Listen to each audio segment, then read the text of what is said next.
everyone, and welcome to the Deleuze and Guattari Quarantine Collective's ongoing reading of Anti-Oedipus.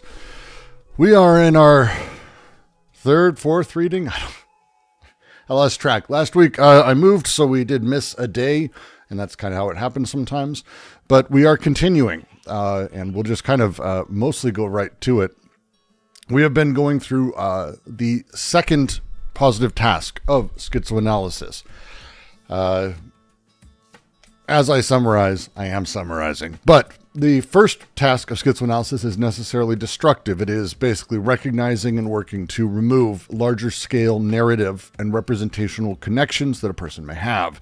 As you do this, and instead of doing the Freudian thing where you assign value or stories to each one of those and kind of replace stories with stories, instead, you should be looking at these elements as indices of desire. Desire pulsates, moves, attracts, connects, repulses.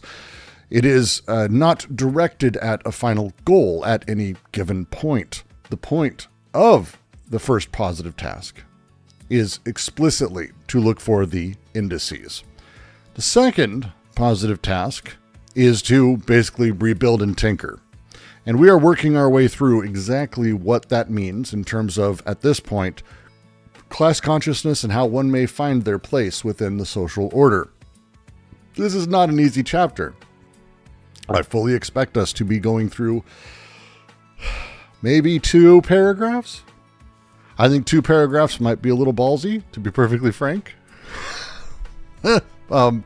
Last week 2 weeks ago, we did 3.5 hours. We got through 4 paragraphs, which fucking blew my mind that we were able to do that. So we'll make our way through. We'll be doing what we do. As always, please do ask questions as necessary. I am going to continue with where we left off last week. We tend to overlap at this point because the points are so complicated and these things build on each other so much that you can't really come out of nowhere. So we will make our way through the paragraph we ended with last week, and we'll go that way.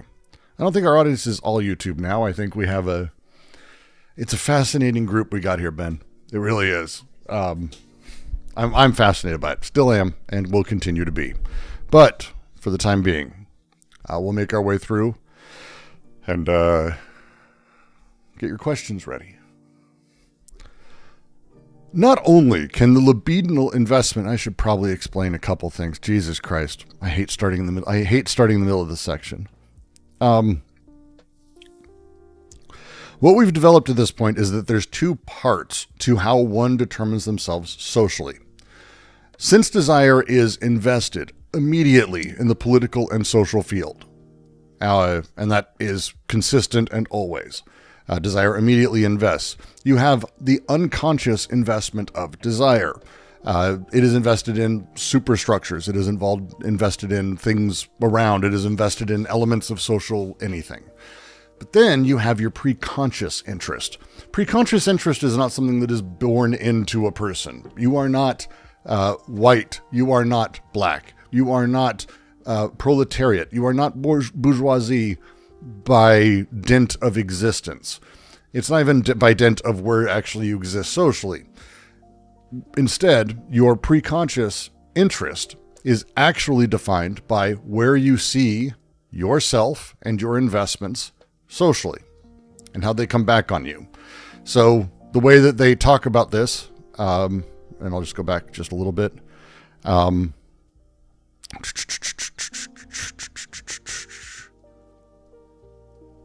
to make sure I just get this before we go in.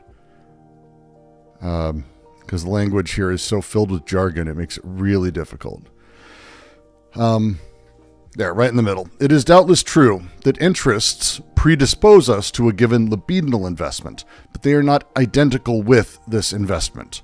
Moreover, the unconscious libidinal investment, that thing that desire just does socially, is what causes us to look for our interest in one place rather than another, to fix our aims on a given path, convinced that this is where our chances lie, since love drives us on.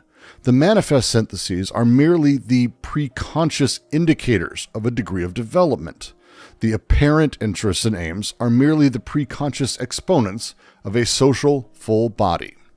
Klosowski, quoting in Vicious Circle and talking about it from there, a form of power is identical with the violence it exerts by its very absurdity, but it can exert this violence only by assigning itself aims and meanings in which even the most enslaved elements participate.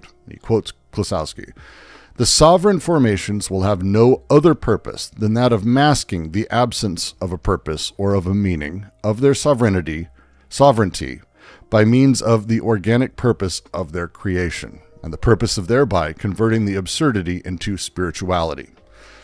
The steps here, it seems convoluted. It's fairly straightforward, but it is a very different way of talking about libidinal investment. The drives that make us, that build us up, that put us in different places, the first thing they do, since they're invested socially, they're invested within the system. It pushes us to be looking for our interests in one place for another. Those interests then give the goals to desire that then drives it forward.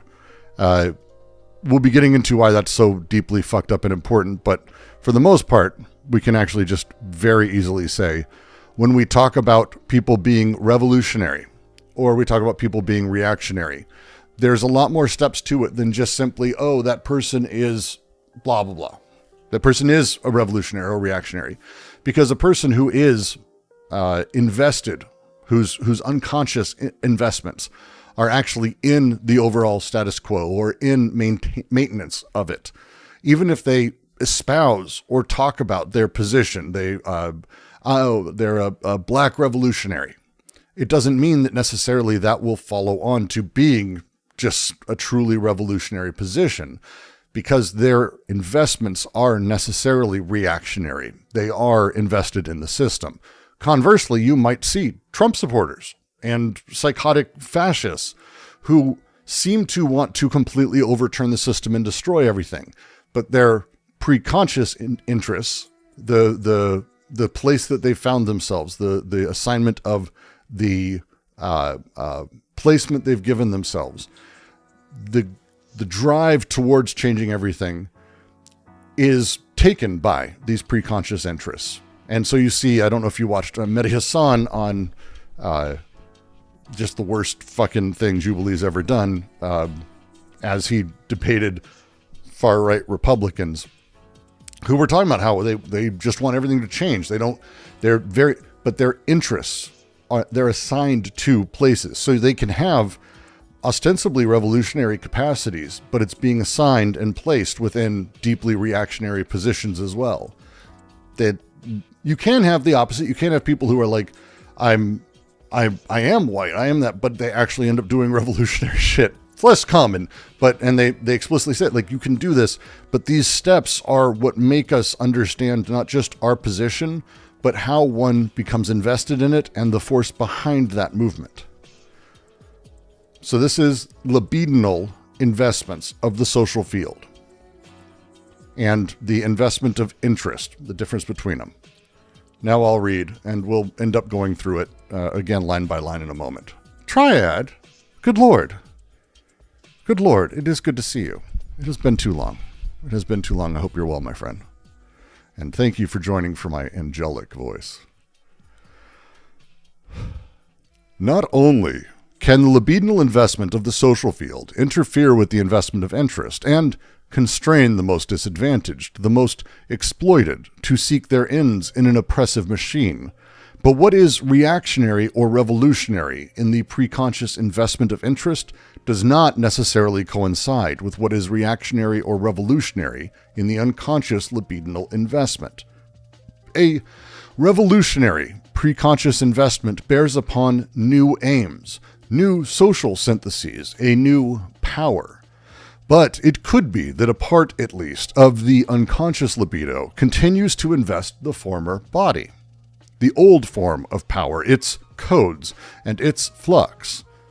It is all the easier, and the contradiction is all the better masked, as a state of forces does not prevail over the former state without preserving or reviving the old full body, as a residual and subordinated territoriality.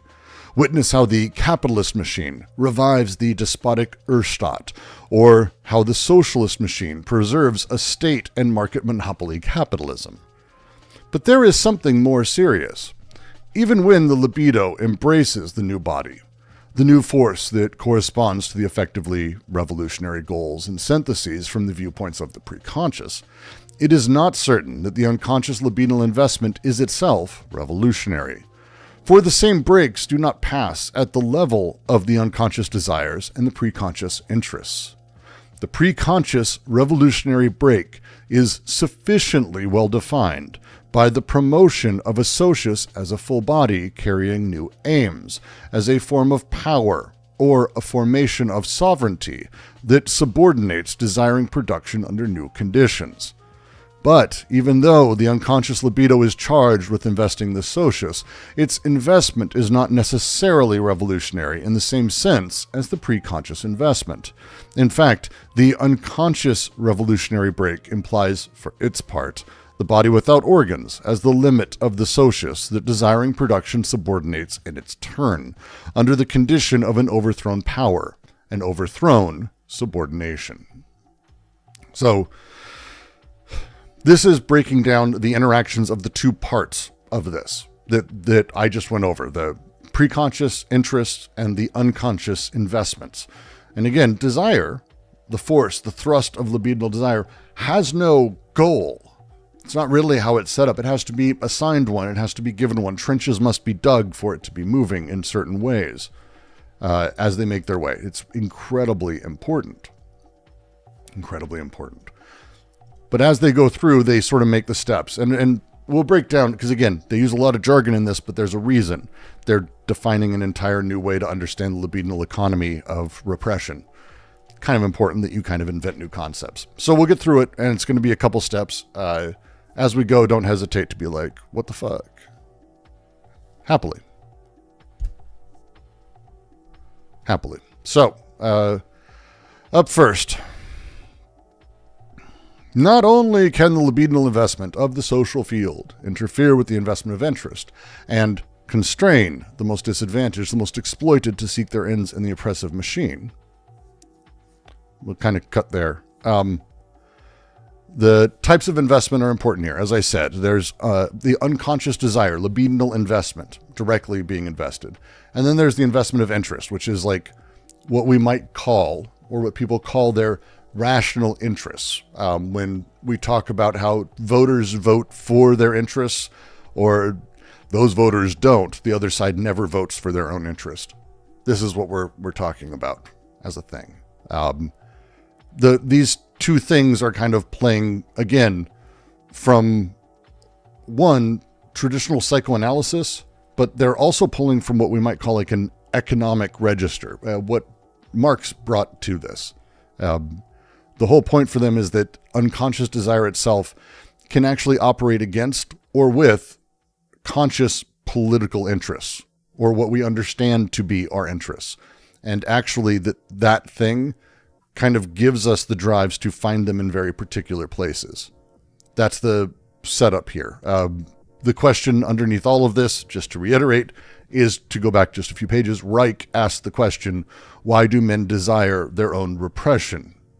That is the question. The question is not why does a man steal a loaf of bread, but why do the poor not steal as a means of existence? Why is it just not constant? They continue, but what is reactionary or revolutionary in the preconscious investment of interest does not necessarily coincide with what is reactionary or revolutionary in the unconscious libidinal investment. So your conscious political orientation. Me, Brooks, how you doing? Hi, I'm Brooks.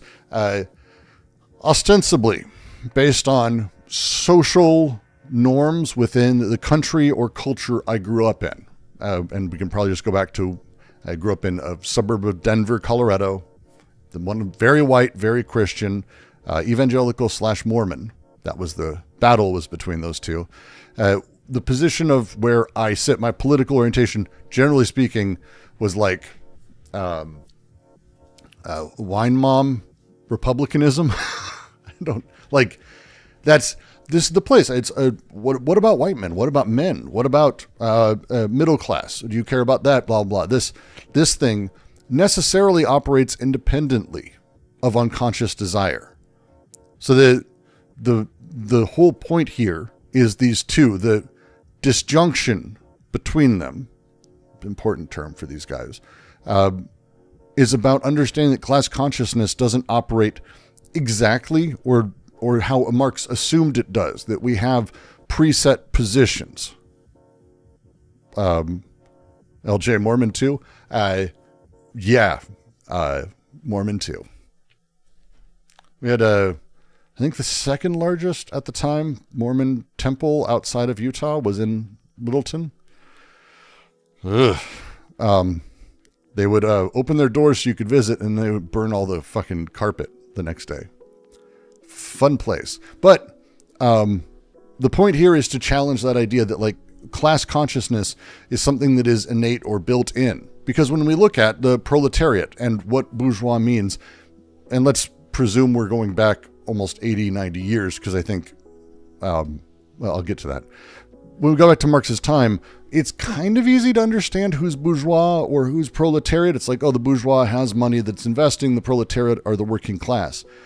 But the challenge there is that the working class very often, Germany is a good example, happily vote for the capitalist class or bourgeois class. They happily vote for hyper-repressive brutality.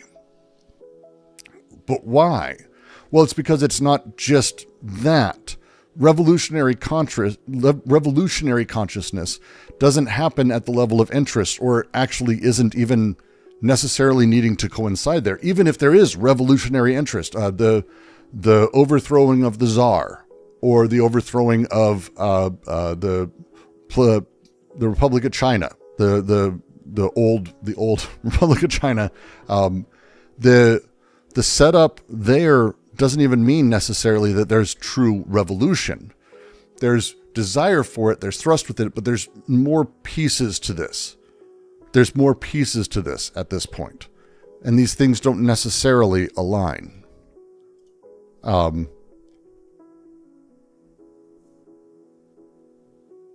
really. You can say the same about China today or 20 years ago. Well, I'm getting to that. The challenge now, and the big challenge, is everywhere. What is bourgeois? What is proletariat? The lines of interest are actually far more fuzzy and difficult to define than they were in Marxist time, is more my point, Wig. Because one of the challenges is, like, hey, all the people who work in factories are the working class. That kind of works when people work in factories. The primary mode of work now is actually white collar in the U.S. Service industry people. Is that bourgeois? Is that not? Where's bourgeois? Is the manager of a Pizza Hut bourgeois? The manager of a factory would have been. But how does that work? It's tough. It's tough. So how does one find their place in society when it's more fuzzy? It was fuzzy with Marx too, but it's more fuzzy now. How does one find their place? Well, you start by the desires, the thrusts of your investments tell you where to look for your interests. And as such, the thrusts of your desire kind of drive this process a lot more than we want to sort of admit. And together, kind of fucked up. They get very fucked up, actually. They get very, very fucked up. It's kind of the idea. But that's said as they continue. A revolutionary preconscious investment bears upon new aims, new social syntheses, and new power. The point of the revolutionary is new. A revolution doesn't mean I'm now in charge. I'm now the czar. That's not really what it's supposed to mean. Hey, we're going to have a completely new economy where everyone's emancipated from capitalism. We're just going to maintain the state and capitalism when we do it. No. The setup necessarily, the thrust, the preconscious investment, the unconscious investment bears upon new aims, new social syntheses, and new power. The whole point is the formation of the Socius, the large-scale social system that sort of controls us. This setup plays with that and sets up with that. The challenge is, as they say, but it could be that a part, at least, of the unconscious libido continues to invest the former body, the old power, the old codes, the old flux. Because again, there isn't just one desire. You're not just one person. We are a multitude. We are many things. And as such, what we're invested in, how we're invested, isn't always just clean. And that, again, Marx kind of oversimplifies the psychology of a thing. That's okay. That's what we're trying to fix now. And so when we talk about the former body, the way that things were, the investment that I have as a revolutionary in the new, but wanting to make sure things stay okay.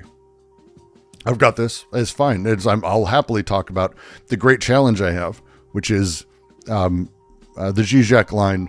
Okay, you've got your revolution. Now what? What happens the next day? What is the actual system that we're going to have? The vast majority of people, it'll just be anarchic. Okay, so you're cool with how many people? Like, it becomes a discussion. Where do we invest? How do we invest in a new power? How do we actually build a new power, a new structure? This challenge of that, the former body, in the original they use ancien corps. The point here is the former body of things, the organization of all things, they keep referring to this. This is why they have the terminology of the body without organs, the Socius, the full body, the naked body, the fully clothed body. They really want to talk about the corpus of things, the totality of it that is seen as singular.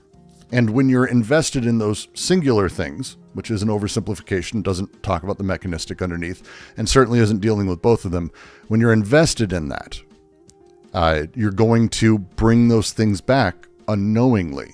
And we can look at revolutionary systems in the last couple hundred years that have done that. They make a couple jokes about that in this, but it's, they're about to, so we'll just kind of continue. I think we'll just kind of continue there. Yeah, we'll just kind of continue from there. Sorry. So it is all the easier. It is all the easier. The contradiction is all better masked, as a state of forces does not prevail over a former state without preserving or reviving the old full body as a residual and subordinated territoriality. And we'll get to the parenthetical in 2 seconds. But that's kind of what I was just saying, that new social formations tend to bring you in, and they bring forward the old and parts of the old. The way that Nietzsche, for example, talked about power relations and anticipating things, they're going to bring this up in their other book as well. But the way that the forces presume or sort of bring about the old setup, that, again, pulsing of things, the way libido is invested in the system, invested in it, and we tend to be as well. The way social machines organize the spaces around us, the bodies around us, the way that people are set up and create these metastable configurations. The process of this doesn't just disappear because of a revolution. Often it gets buried inside of maybe new terms or new setups or how it's organized, but it is carrying forward those things. There isn't just a clean break. Wig says, class lines are clear and there, regardless of investment. If there's any fuzziness, it is never a question of demarcation. They actually talk that there's only one political class. There's no such thing as a second political class. Wig. So, which we can talk about another time. I'm doing a video about it later because it's a really interesting concept and one that I think is important to the time. But they give examples of how this is set up. So we have, they say, witness how the capitalist machine revives the despotic Urstaat. We have state formations that are very similar to what has always been around for the last, couple thousand years. We maintain a lot of that stuff, despite the marketplace being supposedly where everything sort of comes through and sets up, and is where everything is set up. But the state is now sort of in service of that. We've maintained that. Or, as they say within communism, and you can say this about Soviet Russia or current China, that thing that's happening, it's still marketplaces and the sort of overall build of the capitalist system. Market monopoly capitalism is still in there. These things that are still part of it, actually existing socialism, actually existing communism, preserves capitalist structures and anticipates sort of what's going to be coming. It's always building like that. Marx plays with this. It's a big deal for them, but that's the setup as they're going through it. But there is something more serious. Let's make sure I'm in the right spot. Yeah. But there is something more serious. Even when the libido embraces the new body, the new force that corresponds to the effectively revolutionary goals and syntheses from the viewpoints of the preconscious, it is not certain that the unconscious libidinal investment is itself revolutionary. I kind of talked about this a moment ago, but libidinal alignment, you might say, or the seeming libidinal alignment as a thing, doesn't necessarily mean that revolutionary goals are revolutionary conscious elements. That's not really how it's set up. The preconscious level and the unconscious level can actually have very different criteria for what transformation means. Because again, desire doesn't know what it's doing. Desire doesn't have a fucking clue.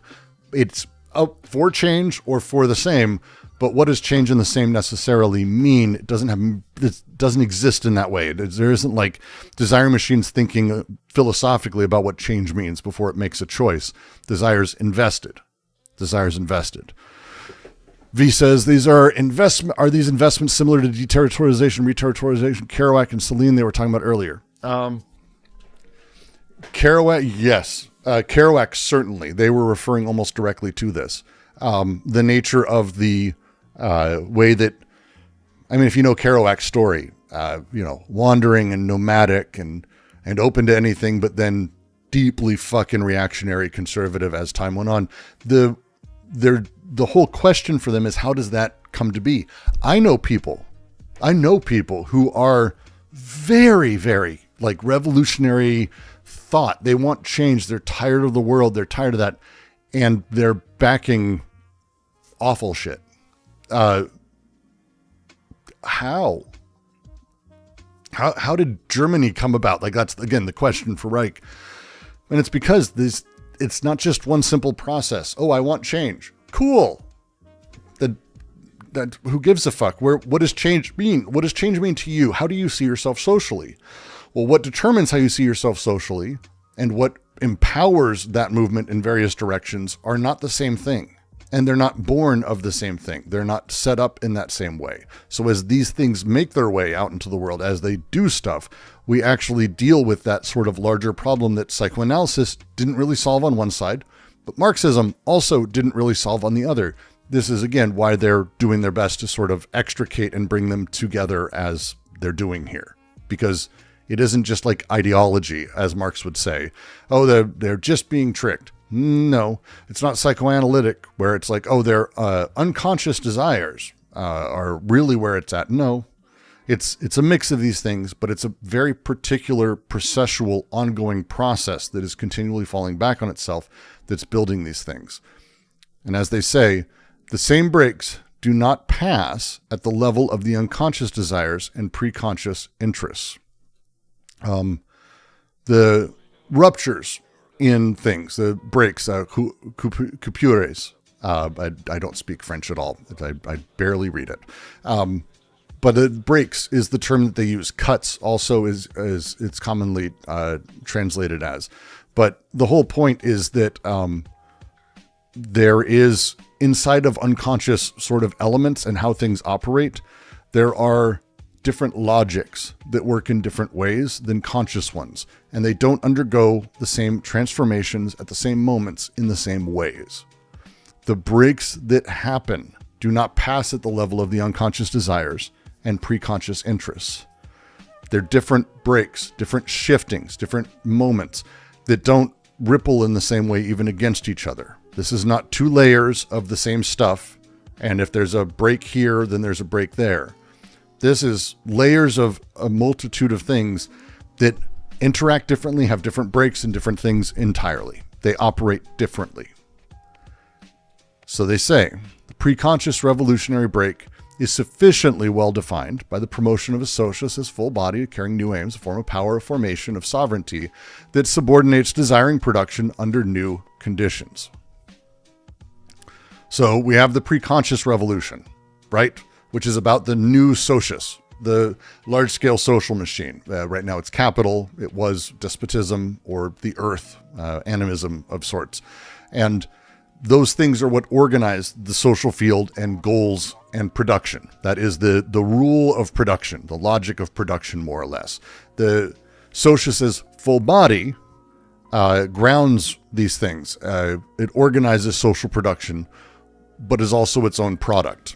It's a Spinozist sort of causa sui, self-cause, that kind of thing, ultimately. But desiring production itself, as a fundamental thing they're talking about, is the productive activity of the unconscious here. This is what they're playing with and they're pushing with. So when they say the preconscious revolutionary break is sufficiently well defined by the promotion of Socius, a full body carrying new aims, as a form of power, formation, of sovereignty that subordinate desiring production under new conditions. That last bit, the form of power or formation of sovereignty that subordinates desiring production under new conditions. This is the preconscious revolutionary break. But even though the unconscious libido is charged with investing this Socius. Again, think about the steps. Hey, this is what I want. This is what I like. I'm part of this group. I want revolution. So the unconscious libido is charged with investing the Socius. Its investment is not necessarily revolutionary in the same sense as that preconscious investment. The unconscious here basically has a charge to invest. I want that kind of thing. But it doesn't have to be revolutionary in the same way that it is espoused, or that my class position may say, or that it may seem logical rationally and my rational position. It doesn't have to do these things. It doesn't have to. Revolutionary transformation does not require new social structures. It requires new unconscious organization, which doesn't mean necessarily revolutionary. There's no necessity there. It's not a demand that follows. And they finish, in fact, the unconscious revolutionary break implies for its part the body without organs as the limit of the Socius, the desiring production subordinates in its turn under the conditions of an overthrown power, an overthrown subordination. The BWO here is the potential for organization. It isn't organization itself. It isn't the organs without, it's not the organization of things without the organs. It is the actual potential of the organizational space, the potential of how things may be set up. Okay? It is, as they say, the limit of the Socius. This is where social organization breaks down. Because as energy is being put toward, as libido is investing and going out, and there's suddenly no social order, there's no social order falling back, the potential is still the limits of things. The BWO is still the limit. Desire can't invest beyond what the BWO has as potentiality. So desire finds its place within where the BWO becomes the limits. It's the limits of the potential of desire. The individualized grouping of desire, perhaps, but still it's the limits. Because the potential of desire is the potential of desire. It's a little tautological when you break it down, but they're making a huge point in this last little bit, because we tend to think when we have this large-scale revolutionary break, oh God, anything's suddenly possible. And it's like, yes, anything's possible, that the fucking potential within people is possible. You can't go outside of that. Where do I see myself in this new earth, this new place, this new thing? Well, the BWO that desire is passing through, that is setting up that potential, it is the limit of the Socius, that desiring production subordinates in turn under the conditions of an overthrown power, an overthrown subordination. This overthrown power is basically saying that true revolution is not about seizing power, but inverting the relationship power has with desiring production. Unconscious revolutionary breaks. This is not preconscious, unconscious, within desire. Unconscious revolutionary breaks are limited by the potential, the field of potential organization, and also by how much desire is not subordinated. Desire and production subordinated in turn under the condition of overthrown power and overthrown subordination. Unconscious revolutionary breaks are about freeing desire, eliminating the subordination desire has to some social field. That is the unconscious revolutionary break. It's not the same as the preconscious. Doesn't work the same, doesn't set up the same. Doesn't set up the same at all. Triad says, all this reminds me of this post-revolutionary time in Germany after 1789. New ideas flowing and forming from the revolutionary tendencies, discoveries in the sciences, and so on, concepts made possible by many different currents. However, many of the newly spreading ideas and revolutionary ways of thinking led to reactionary tendencies feeding violence and the consolidation of certain power structures. A lot of things structurally remained the same, just with new people in charge. In France, one could very rapidly see the development of a counter-revolution or restoration. This is built in. This is built into a lot of these movements. One of my favorites in recent memory is going to be probably the Reddit atheist movement, like just online atheism, radical atheism, whatever you want to call it, that had as its sort of core, and if you go back, Bill Maher and all these guys who were like anti-religion and all these angry teenagers who were really anti-religion, religion was at the time, and I can tell you this as an American, religion has owned this fucking country my whole life. And suddenly there was this movement anti-religion. It was like, holy fuck, what are you kidding me? That is the power structure of our country. Holy shit. That's huge. But lo and behold, where did it end up? Hey, we can fight this. We can disagree. I'm not part of this. I don't agree with Christianity. I don't agree with this type of setup, blah, blah, blah. But now we have most of those people who like led that movement and even were in it are now cultural Christians who are building the very same structures and hegemony that Christianity had.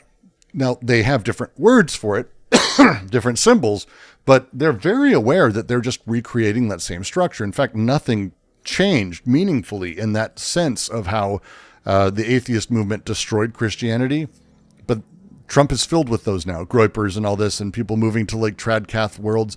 This is the thing. It isn't just, I want things to change.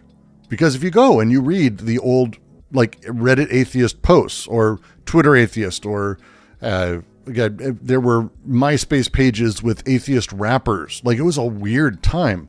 But if you go they're like, yeah, fuck the man, fuck power. This was built into it. But was it really fuck power? Or was it their interests that they were talking about? They were shifting, but really the limits of the social order were then reorganized under the very same things that they were actually invested in. And that's where we ended up. That's the challenge of all of this. And the reason that this is like hilariously timely. For Mabel says the thrust of this is fuck power, but it could easily become fuck what I think power is.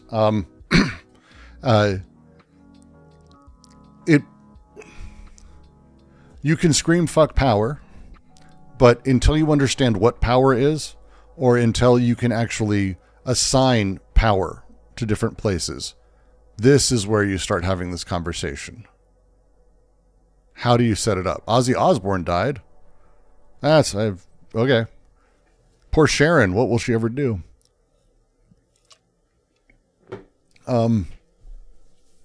These things, these investments, you have it regularly. Trump voters are kings of this. And you hear it a lot, that they're the new punk. They say shit like this because they have a weird attachment to changing things. They don't like the order as it is, ostensibly, as they claim, as they speak outwardly.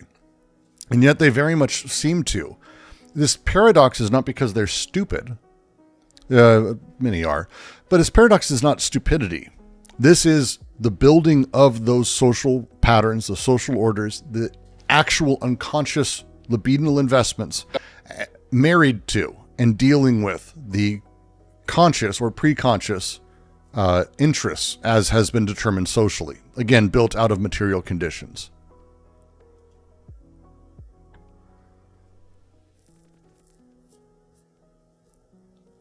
Gamergate. Gamergate's another...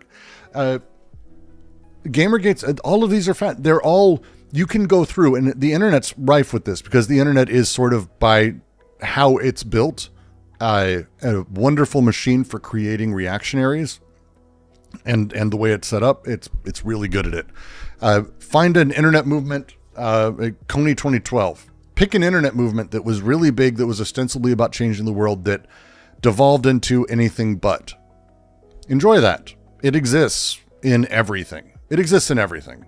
And it's because as you sort of have this really weird investment, this really weird setup, you end up in a very particular place. That place is one where people are wanting change, but they're not wanting change. They ostensibly want change. They know things are bad. And it's But how do you change them? Well, we just need different people in charge, right? That'll totally change the world. That was sarcasm. Don't fucking quote me on that. That was sarcasm.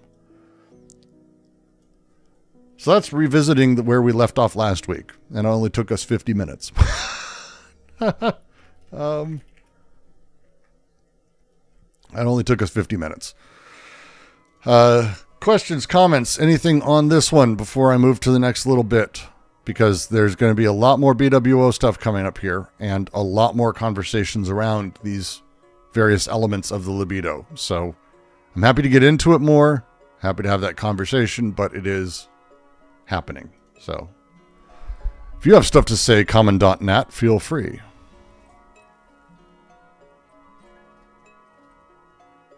You do have to unmute yourself, or you can type it. Either way, I'm happy to read out comments as well. Let me check the YouTubes. Oh, there you are.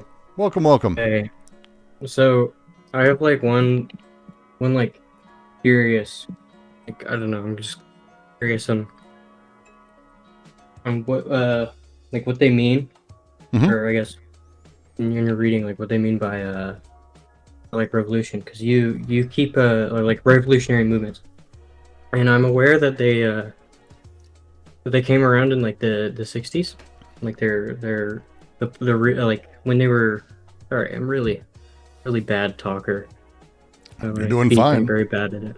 Sorry. You're doing fine. I know that when in the context of the book, it was written during like May '68, stuff like that. Yes. So they were having like a lot of new sort of revolutionary movements. There was a lot of stuff going on, and it had to do a lot with like Maoism and Marxism, Leninism. But my one question is like I don't know. I guess it's not a question, but it's more of like something I'm just saying. It's like it doesn't fit within the context of how I understand Marxist movements, or more serious Marxist movements. Like I guess I'm more like within. I've read more into Marxism as like a sort of like left communist, and a lot of those guys write off stuff like Marxism, Leninism, and Maoism as, or what you said as like actually existing socialism, like the like China and Soviet Russia and stuff like that. None of that was truly communist or socialist in like within I don't know. It's not truly communist or socialist in any serious capacity. It was more like social democratic movements. I don't know. No, so I'll kind of ramble around that because I think I know what you're getting at. Do tell me at any point. I'm very bad. I'm very nervous. You're fine. Trust me. You're fine. And it's a worthwhile convo because trust me, if you're thinking it, someone else who's going to watch this is thinking it. Astro, by the way, I had to mute you because you unmuted and you were super fucking echoey. So I'll unmute you in a second. So the timing of this book hits post May 68. May 68 in France was a watershed moment for them. Specifically, well, not them, it's interesting. Deleuze, I would just say up front, is not like the most politically active guy. Not his thing. He's a philosopher. He's more in the academic thing. But he and a lot of other people saw what was happening in May 68 and the lead up to it globally, but also in France, as like, holy shit, change is coming. Guattari, who was much more actually directly involved in politics and far more like actively, practically radical, also more involved, saw this as a watershed moment. And then when liberalism won, and everyone kind of relaxed and shit went back, there was like a deep, like, what the fuck? Like, what the fuck? And they just kind of were beaten up in the same way that I would say a lot of people following the BLM protests here in the States were just like, okay, so wait, what? And people have made the joke, oh, nothing happened. A lot happened, but we were wanting like genuine systemic change, and we've gotten Trump again. So what the fuck? And this feeling that they had, they began work on how did this happen? Because traditionally, the conversation around, Marxist or any other sort of revolutionary capacity is that the awakening of the proletariat, the awareness of one's position in society, will lead to revolution, and revolution leads to communism, and communism is more egalitarian. But then they started doing the same thing, having the same problem that a lot of people did following, the 1940s and 50s, as Stalin took excessively brutal hold of the Soviet Empire, as Mao did everything he did, that these movements or revolutions that ostensibly started in ways that were positive and seemed to be heading in the right direction. There's also, the Soviet Union didn't turn out great, I think I would say. And I think the same can be said of China from like the Marxist position of like what it is and how it's set up. So they look at all this and they go, wait, how did this happen? And they look specifically at Reich. Reich came out of Nazi Germany. He was German. And following that, he did a lot of work trying to figure out what happened. Why did the Nazis, how did they take over? Because people voted for it. People backed it. The working man backed it. And they backed it throughout. There wasn't like a mass anti-Nazi movement after a while. They were all kind of okay with being Nazis.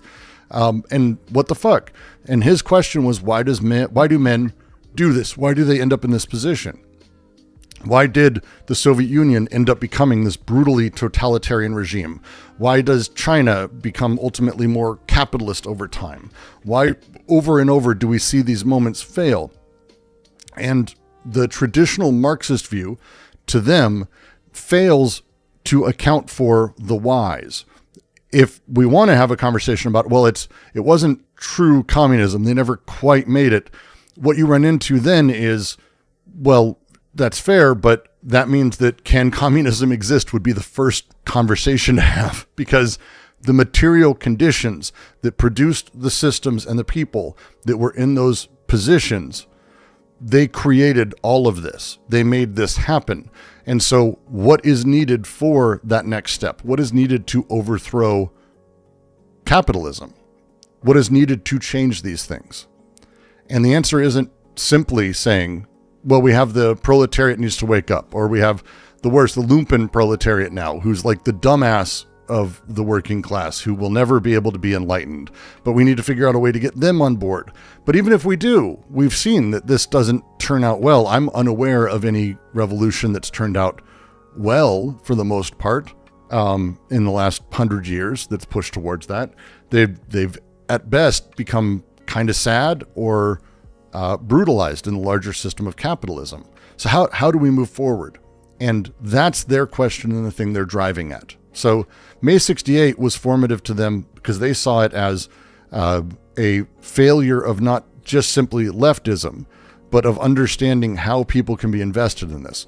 And a lot of it comes to their main critique, which I was hinting at a moment ago, which is that there is actually no such thing as a proletariat. Their argument is, and I find it deeply persuasive, that the way that the political structure works is there are people who are in line with the political structure or find their interests within the political superstructure, the social superstructure. And then there are people who don't.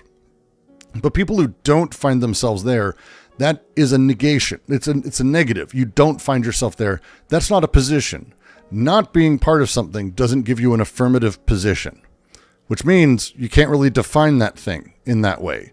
People need to have an affirmative position in order to be actively doing something or part of a class. If you start with negation, which the proletariat has to, because it's not the bourgeoisie, it's not in line with the capitalist system, it's not this, then what you run into is basically a lot of people who their only interest is in not this. And not this is not a thing that unites us. It's the old comment, if I'm sitting at a bar and a guy starts complaining and he goes, these fucking bankers, these sons of bitches, they've taken my home. Yeah, I say to him, it's ridiculous that they're allowed to do that. We should do something about the banks. He goes, fuck yeah, that's absolutely. You know what? These corporations, they're out there and they're buying up all the homes and the banks are helping them. I'm like, fuck yeah, we should do something. We should do something about them. And he goes, that's right. And you know what? Internationally, see all these people being murdered? We need to do something about them. I'm like, fuck yeah. And he goes, that's why we need to kill all the Jews. I'm not having the same conversation with him. The problems may be the same. Our not this may be the same, but that we are not united. We are not part of the same class, not meaningfully. And that challenge means we need to understand how to, one, unite people in a positive direction, but it's not just by having a positivist message. You need actually to have them aligned libidinally for revolution, for change, on top of understanding their preconscious interests and having them see that in that positive political party. Is that at all like what you were kind of getting at, Common.net? I mean, yeah, pretty much, sort of, I guess. I don't know. I'm very bad at speaking within this. Well, then you'll get better at it over time. Keep practicing. Thank you. I don't know. You're good. No, really, just so you know. Astro, it's not bad. Your mic is not fixed. You're staying muted. So it's this is their critique, and we were robbed. Deleuze was writing his final book on Marx, apparently, when he defenestrated, and we never really will get that. But he does make comments on Marx throughout a lot of things. There's a really great book called State and Politics about their work on the state and Marxism specifically.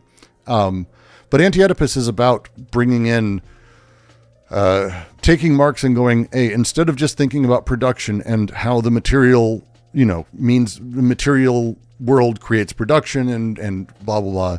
What if that's true also of the unconscious? What if Freud was onto something, but he just didn't understand it? What if Marx was onto something and just didn't understand it? And we can go a little bit further. That thing is what bore this, and then ultimately moves into 1,000 Plateaus.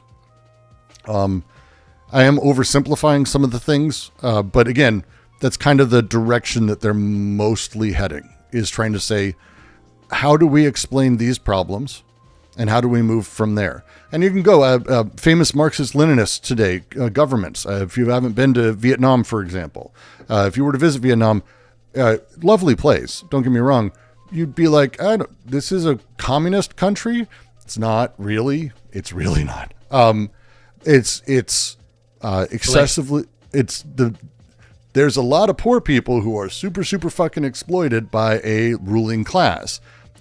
It's much more Orwell's Animal Farm mocking socialism, the socialism he hated ultimately, that I think is also what they're also critiquing. If you haven't been to China, they may do things better than other places. Again, there's nowhere good, but China is extremely capitalist with a massive state regulatory system behind it that is, again, in line with capital more than anything. So I sorry, yeah. sort of interrupting, but I would say like a lot of, not even just left communists, but other sort of Marxist tendencies or Marxist thought views, they see these kinds of states as, instead of being socialist in any way, they're more or less state capitalist. And I know that's not like. I would ask in this the same thing. Capitalism and the state's part of capitalism. So state capitalism is a redundancy in terms. Marx went through this in Das Kapital. The whole point of capitalism is that we have a state that gives it value. Well, yeah, but the point of saying state capitalism instead of just saying like, oh, it's just capitalism, is that it's like, I don't know, it's just a refutation of like people who say, oh, this is like totally actually existing, or like fetishize these quote unquote communist countries or whatever, these quote unquote socialist countries. That's the whole point, is that it's like refuting that notion that these are particularly emancipatory states, because they're not, well, communists, they're socialist in any specific way. They don't achieve communist mode of production or anything. For sure. But they all started trying to do that. Yeah, sort of, I guess.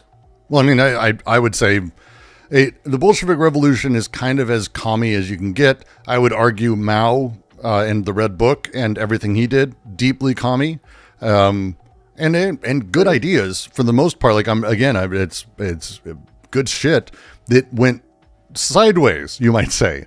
But why did it go sideways? That's the question. Why do these revolutions fail? And why do they end up in the position that they're at? Because they have, and they have continually. There isn't an example where, they didn't go almost exactly the same direction to like a hyper-totalitarian single-man rule, party apparatus that is more politique than anything else. That happens. And it's like, oh, well, how? And they're like, well, it's because there might be these revolutionary interests or capacities that are being pushed forward, but the people are invested in old pieces that they drag with them. That the interest wasn't really in creating the new. It was in creating a mutation of power with the same pieces. Cool. Thank you. Yeah. And just to mention from YouTube chat, I'm going to go with intelligence interference. You can say that capitalism and the U.S. interfered with all of them. Sure. So they interfered with other things. So why didn't that it's just not as easy as saying, oh, it's because 3 guys did this thing or because the more powerful country did X. It's like, sure, but then why did the people follow? Why did this end up in that direction? Why in the U.S. did things happen as they do? Why do people do things? The question is not why a man steals a loaf of bread. It is why men don't steal loaves of bread as matters of course. That's the question. It's not a question of why people in Gaza rose up and did anything, or people in Israel did a thing. It's why these things aren't matters of course. What is the things driving actions? Why are the actions done and situated as they are socially? All of these questions are the important thing, because at some point it would be really great to get rid of the bad parts of things or even have something brand new. That'd be cool. And that's kind of their point. Aristro says, D&G were operating on misunderstandings from the at the time famous Marxists of their era. Theory that had been described as theory hadn't been written or widely distributed yet.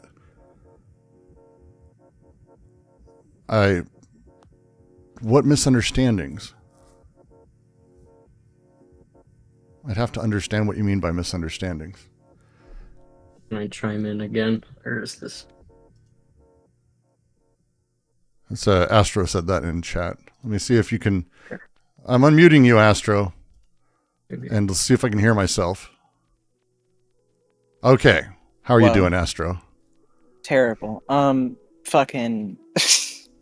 So, like, I actually was about to ask if we could talk about this privately later because it's a really, really fucking long explanation. But I would be happy to. The short answer is that they're writing about something that Moishi Postone would later go on to call worldview Marxism, which I'm going to send you things on that later, and we'll just leave it at that for now. Yeah, but, and no, there's a million things to call it. I think the point underneath it is when these revolutions happened, the actual experience of the revolution as people were doing it was to make grand change in the face of deeply repressive X, Y, and Z, only to recreate the same structures. Yeah. Whatever we may call it afterwards. And again, even capitalism as it exists today, we can say, oh, it's financial, it's platform, it's blah, blah, blah capitalism. Like, yeah, but look, capitalism's the thing. And here's what they wanted to do. And here's where we ended up every time. And And it may be different places.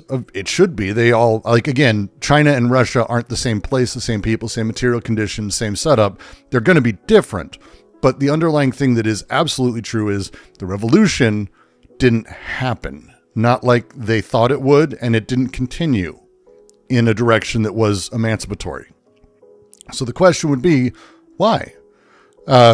This Reich's question for the Nazis is the same thing. Why did it go that direction?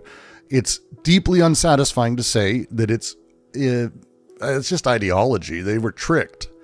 No, there's more going on. There's more complexity. There's more everything.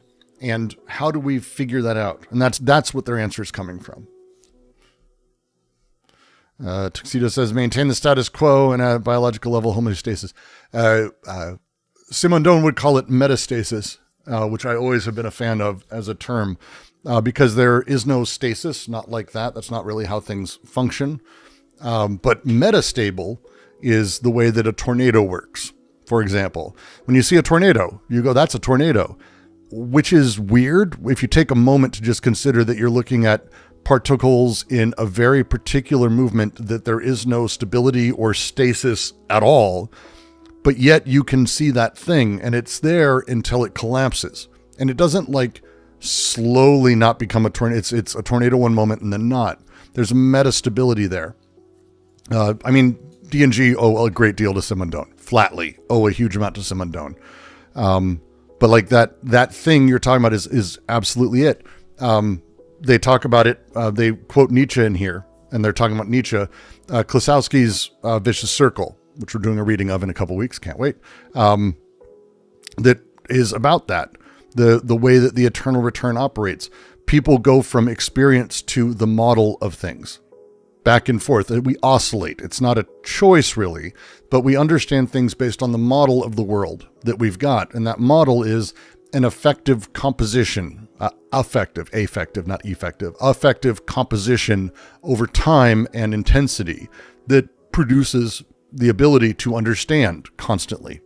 And the subjectivities produced by that give us what we understand as the range. And this is why I mentioned the BWO and why they talk about the BWO as being the limit. You want to talk about the status quo, the BWO, I can't desire or have a potential beyond the potential.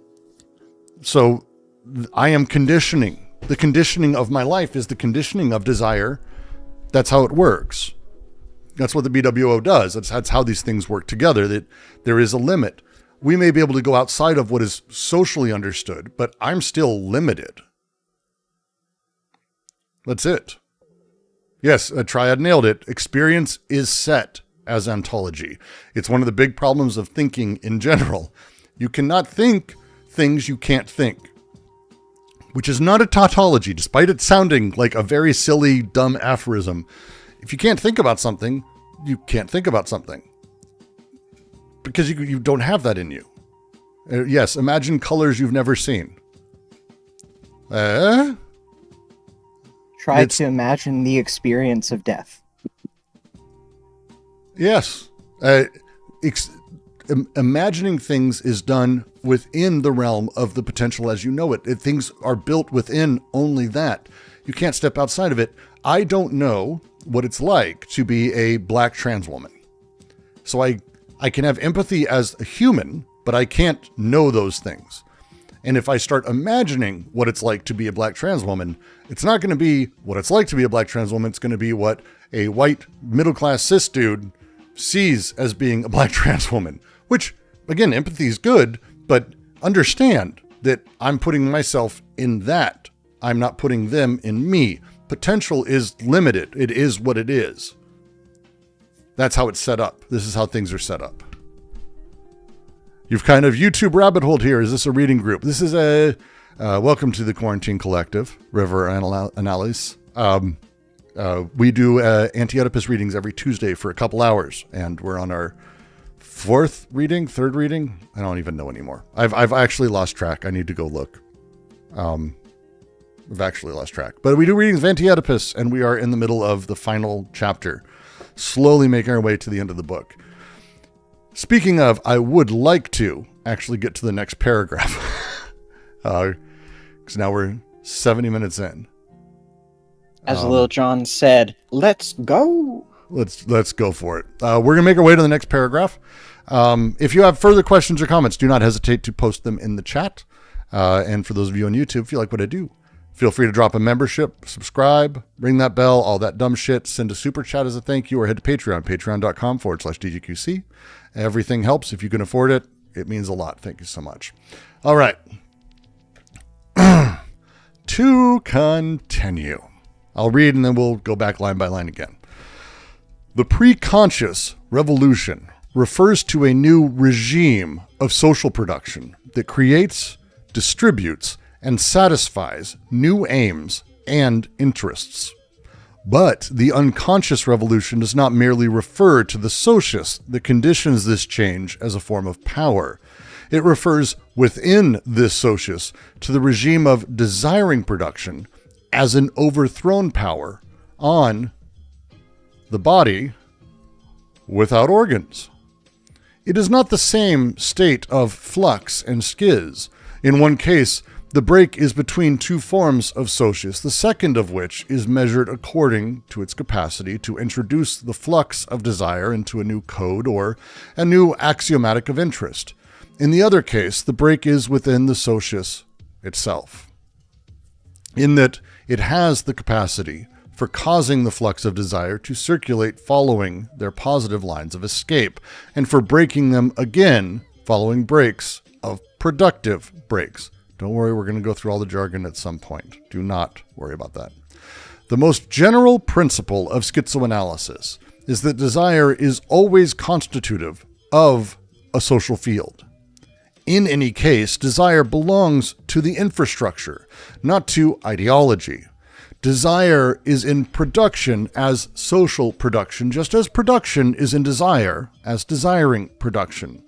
But these forms can be understood in two ways, depending on whether desire is enslaved to a structured molar aggregate that it constitutes under a given form of power and gregariousness, or whether it subjugates the large aggregate to the functional multiplicities that it itself forms on the molecular scale.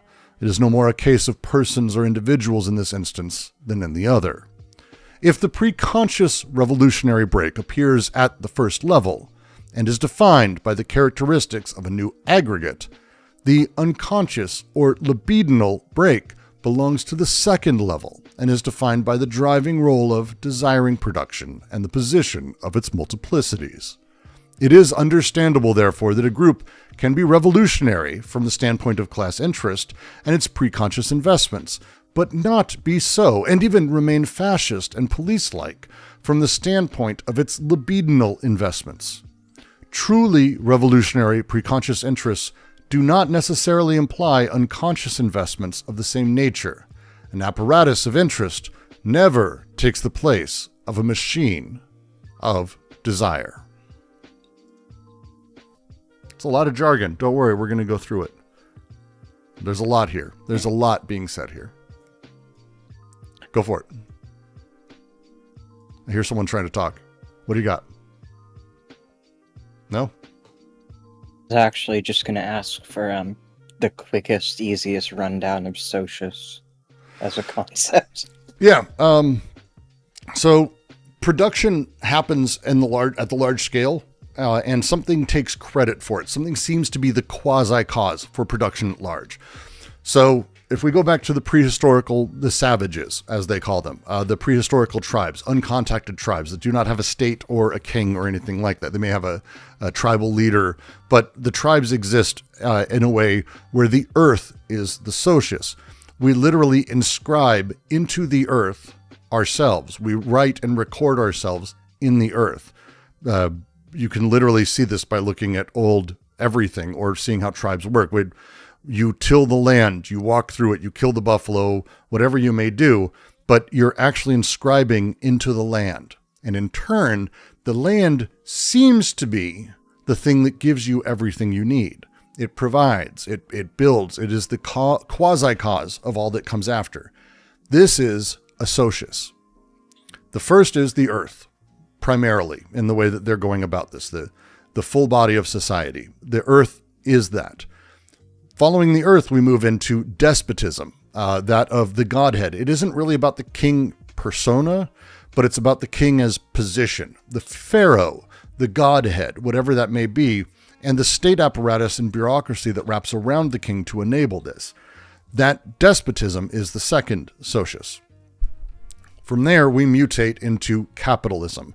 Capital seems to be the thing that determines the value of everything in our world. I hope I don't have to explain too much about what I mean by that, but the very short version is everything can be turned into capital now. There is nothing sacred or profane. It's all money, and it's all based on money. Very little isn't these days. And as such, the way that the Socius operates is by inscribing in capital, the value of capital, what everyone's worth doing and what everyone ought to be doing. The social regime of things,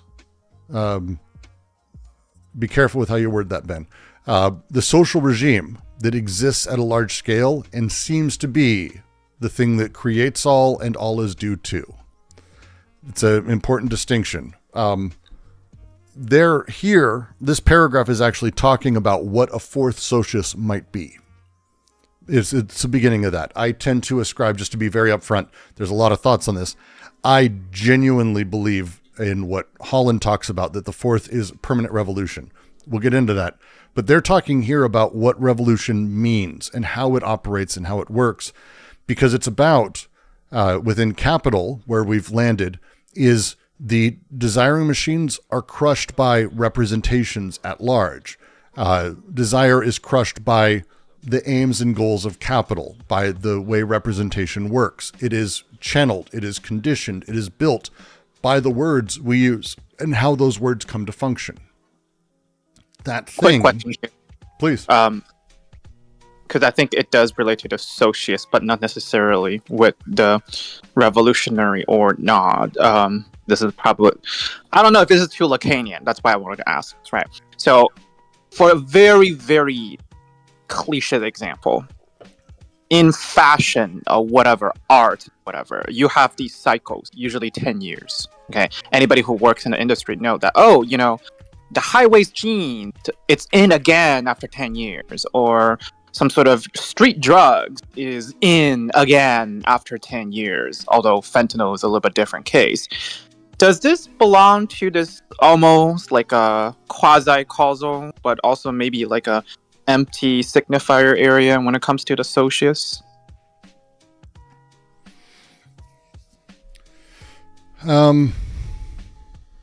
It's okay if you feel like it's not related. I just want to see.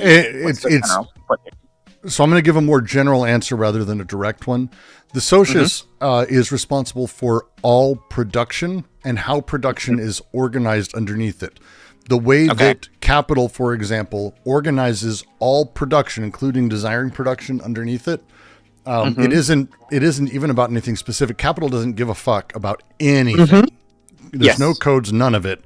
But the organization underneath it necessitates the aim towards capital, towards it as like a magnetic almost pull of like everything ends up organizing in order to be able to hit that point, to be able to hit something that enables the flux of capital. Again, it's not even the value of the dollar. As odd as that may sound, it's not like the value of capital needs to necessarily go up, number go up. It's actually variability that drives capital.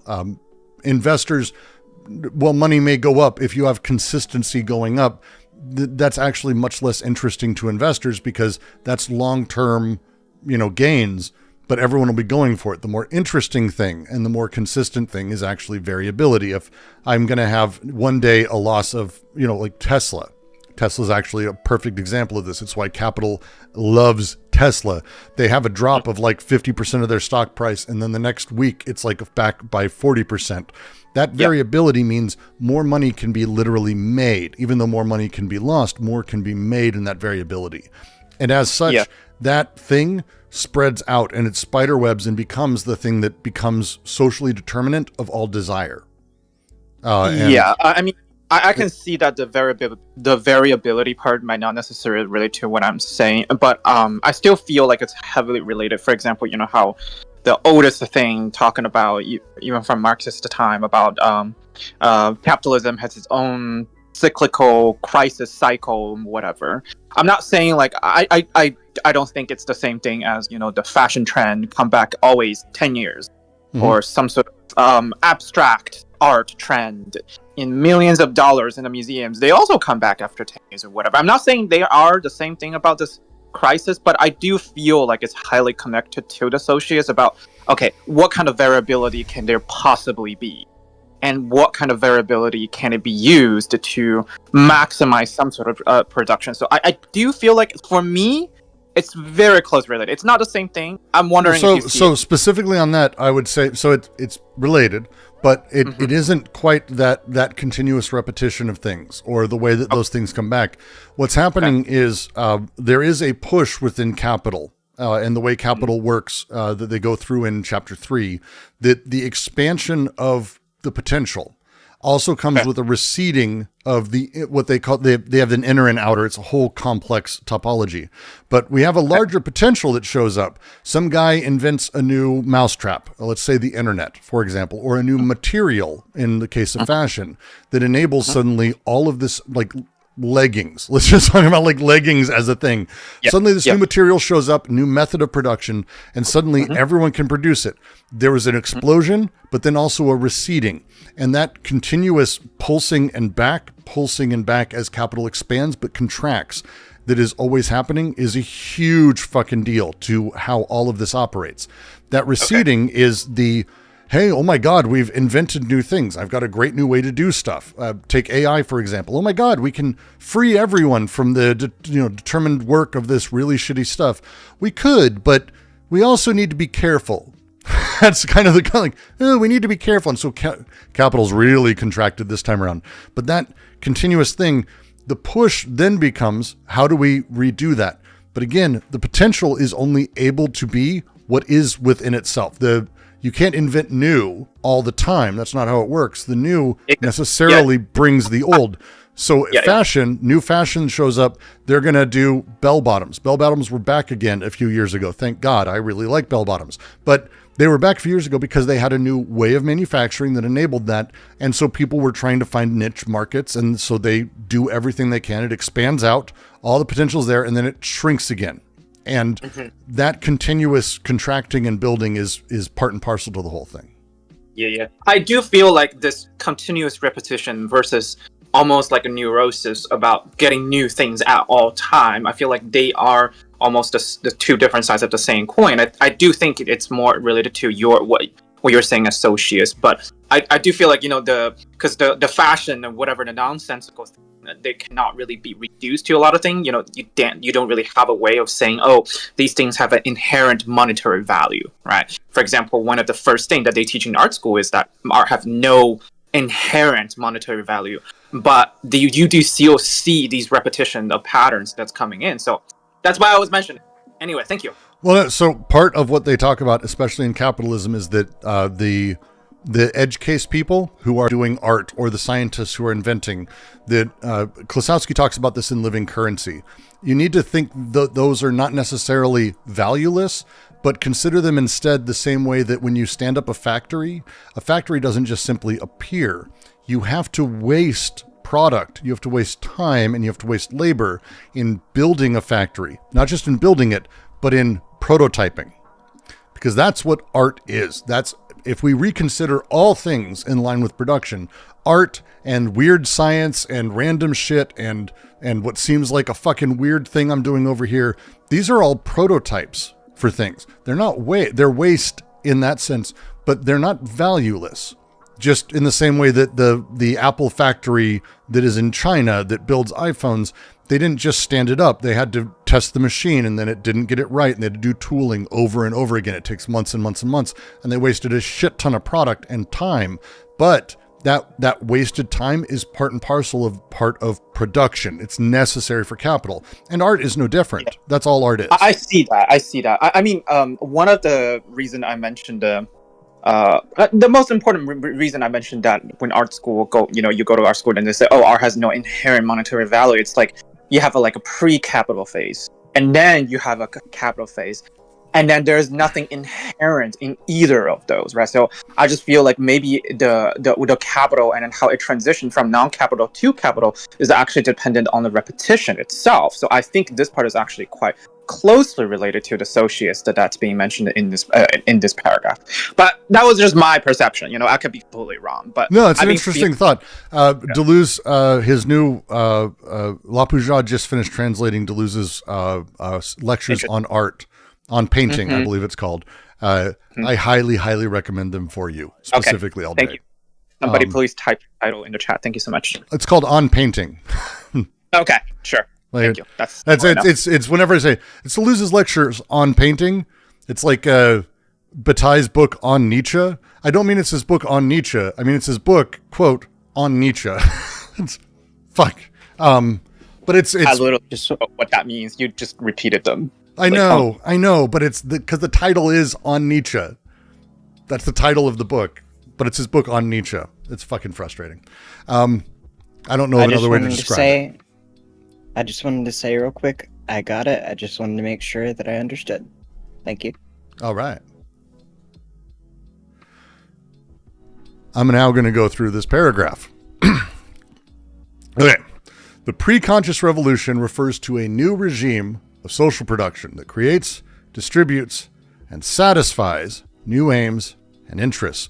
Remember, we're talking about pre-conscious and unconscious investments and all of that as we go. The pre-conscious revolution in economic terms is this. This is defining it in economic terms. There's a new regime of social production that creates, distributes, and satisfies new aims and new interests. This is Marx. This is Marx. This is Gundries. As far as I'm concerned with things, this is Gundries.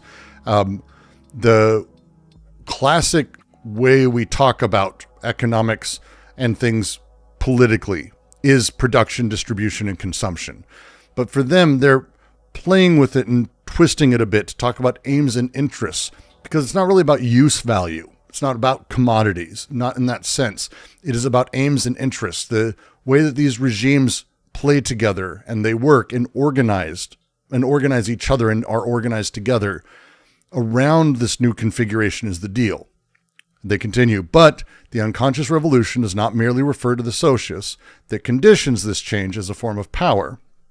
It refers within this Socius to the regime of desiring production as an overthrown power on the body without organs. I'm just going to leave it down here for now because if you don't, without organs is not enough for me to focus on in the next one. But this is fundamental to the book. I know it's a lot of jargon. There's a reason they've been doing what they're doing, though. Unconscious revolution operates within the Socius. It has to. The Socius is the entire possibility space of the social. The Socius is all of it. Unconscious revolution has to operate within that. It has to. So you're never outside of the Socius fucking with it. No. You don't replace one Socius with another. Capitalism didn't replace despotism. Within despotism, capital arose and dealt with power and reorganized things within that social element. Despotism didn't replace the earth. It utilized that same system to build within it. The unconscious revolution does not merely refer to the Socius that conditions this change. It refers within this Socius to the regime of desiring production as an overthrown power on the body without organs. Desiring production as an overthrown power. Desiring production is, I'm assuming that's not for me, LJ. Desiring production is the thing that is being overthrown in all of these, ultimately. And desiring production is the fundamental thing at the base of all of Anti-Oedipus and really all of their works in general. It is the productive activity of our unconscious libidos. Right? Right. Good. See? Right. See? Someone's agreeing. Oh, it's Marcellus. How are you doing? How are we doing, Brooks? I'm doing all right. This thing that they're talking about, the thing that they're playing here is about kind of, again, synthesizing production from Marx within sort of the idea of desire as productive force via Nietzsche or Spinoza. It's bringing all of these things together. This is Gundries. This is the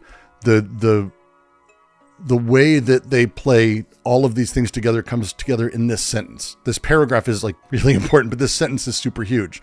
Because again, the Socius, you can't go outside of it and replace it. It's not like a conveyor belt where we've got the next Socius waiting and we just replace. We're working within the Socius to change the Socius. And as such, there are pieces and parts and all sorts of things. There isn't a singular thing. In the same way that your body doesn't replace all of you at once, you have an infinite number of cells that are being replaced constantly, and you have a biology that's incredibly complex. Incredibly complex. Can I ask a question? Please. Which is the perfect book for Anti-Oedipus to Simondon to read? Yeah. On the mode of existence of technical objects. Thank you. Honestly, Simondon in general, if you can find most of his stuff. But I think on the mode of existence of technical objects is really important. It's in my How to Philosophy stuff. I think we're 3 or 4 books away from it right now. And we have a full reading of it on the QC on YouTube. I believe all of it is up there. And the people behind that reading, because Simondon doesn't like do different shit than Deleuze. Like they're very much in the same space, but very jargony and it's very complex. And if you don't really have a background in it, it can be tough. And it has helped me immensely with my understanding of Simondon. But then we also have they've done all of Simondon's works. We have all of them, I think, at one point or another. They call it the Simondon Reading Group, even though I think they've moved on to Ponty and now they're doing Ruyere, I think now. But it's all kind of the same stuff. We all kind of have the same stuff. But anyway, so as I was talking about, the Socius doesn't get replaced by another Socius. BWO doesn't get replaced either. The BWO is the field where this power operates, where this overthrowing operates. The Socius, this is where this is the social field where this happens. This is where these things take place. It is not outside of it. You do not step outside of it any more than you step outside of yourself, or you step outside of nature when you build a city, or you step into nature outside of a city. You're not, no. These are categories and separations that are based in faulty categorizations and logics. Instead, you're within the social system. The BWO is there, and you're within these things. You're within them. It is not the same state of flux. It's flux and schizes. Flux is the correct translation there, by the way. Flows is the wrong word. I have a whole rant about this. I try not to do it every time, but it makes me nuts. The flux is a rate of change. The rates of change and the leaps one makes, the breaks and leaps and new connections, the flux of desire, the fluxes of capital, of bodies, of information, the splits and breaks that allow new connections, or cuts that interrupt, that redirect the same flux, the fluxes and the schizes. This is not the same state as those. This space of those things is different. In one case, as they say, the break is between two forms of Socius, the second of which is measured according to capacity to introduce the flux of desire into a new code or new axiomatic of interest. This is the pre-conscious revolution as transition. They're very specific about this. Different forms of social organization show up. Again, it's not a conveyor belt. We don't wholly replace one with another. It's not one then another. These are complex social machines that the despot gets added. It doesn't take a lot. Power gets concentrated. People begin not doing imminent directed work, but instead have to write down things, and we have to memorize. We have to have edicts. We have to have conversations. We have to have laws. We have to have rules. Hey, Steve, you get one thing of water. And also, I'm going to go do work on the aqueduct, but that means I'm not doing anything productive today because the aqueduct isn't working. It's going to be working in 10 years after I'm dead. My kids will be working on the fucking aqueduct, but I need food still. So how do I get my food? That's the conversation that's needed to have once you have the despotic system of hydropower. And once power is sort of introduced in this and bureaucracy is introduced. As you do this, as you make this move, you have this thing They say here, the second of which measured according to capacity to introduce flux of desire into a new code or new axiomatic of interest. This is the Socius. This is the social order. Code being that of the earth or the overcoding of the despot, or axiomatic of the that of capital.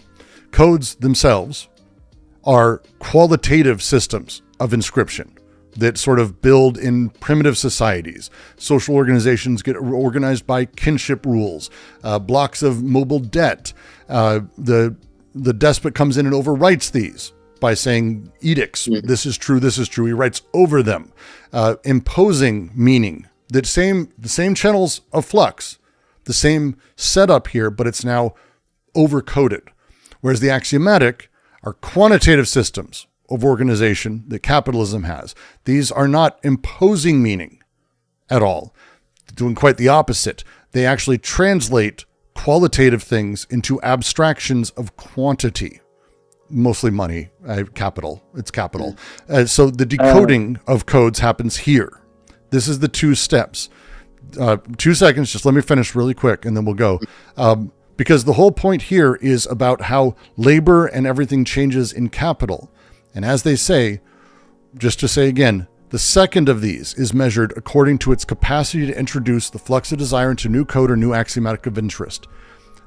The break between the two forms of Socius. The second is measured by its ability to introduce. The break is measured, and the second is measured. They're being very particular about how these things get replaced. Before I continue, yes, Marcellus.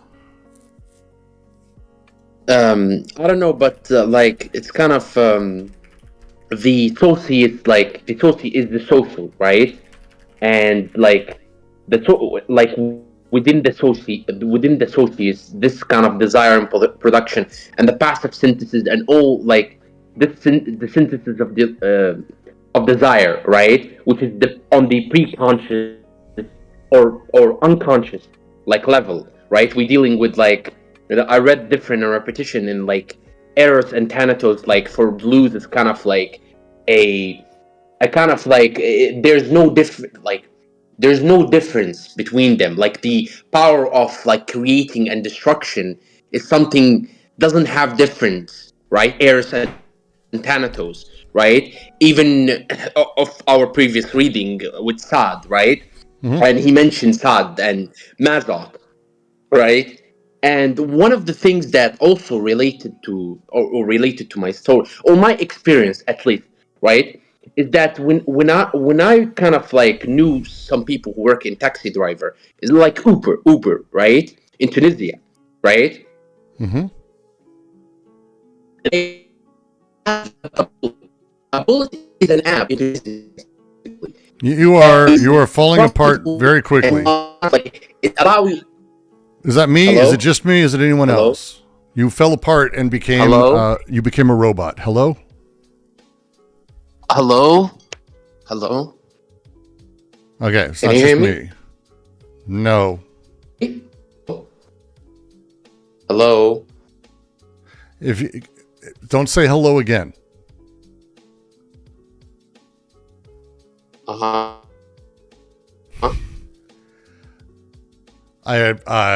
Is that better? Try to finish your point, yes, but try to finish it quick. Okay. So like the app, which is Bullet, right? Which is an app that instituted in Tunisia. I don't know if it's worldwide, right? It's a taxi driver, right? It's like Uber. But like the problem with this app is that it's kind of like it show you like it's act like it do like Uber, right? It's kind of like function as Uber, but the pricing, right? It doesn't measure by distance, but by kind of like the but by kind of algorithms and codes, right? So when the Tunisian government decided that, oh, this app is kind of making a lot of money and taxing a lot of people, charging a lot of people with money, right? What we gonna do about it? The Tunisian government decided to ban this app. So there's another app after 4 months. There's another app called InDrive, which have different function. It do the same functions like Bullet, like Uber, but it allow you to choose the pricing. You as kind of the customer, allow you to choose the person and the pricing, right? Like the pricing and everything, right? So in this difference, right, there is kind of like a taxi drivers in Tunisia start to complain. Why they start to complain? Because the previous app was very good for them. Why? Because the kind of the algorithm, or I don't know what the company bullet now, but like the algorithm allowed them to kind of like flourish of like charging people with money, right? The algorithm, by accounting, by calculating, by measuring, right? My point is not like the apps, the two apps. My point that like the desire, like the kind of the investment, right? The investment of these kind of taxi drivers, right? Because a lot of them end up kind of like a lot of them end up without kind of like raised, right? So my point is that like the change, the despotic change, right, in like and the intervening of Tunisian government and changing and banning the app, right? That's not despotic. Yeah. So just to mention, that is just capital. The state is part of capital. The despotic that exists in there, you're talking about more the bureaucratic side of things where people are trying to regulate capital, but they're doing it in the interests of capital. Yeah. Yeah. Exactly. So yes, I think it was a lot. That was a lot, Marcellus. That was a lot. I tried to follow. Yeah. I tried to follow. I promise. Where was I? I literally have lost where my brain was in general. I appreciate the comment though, Marcellus. My brain is like not following. Where was I? Another case. Yeah. Okay.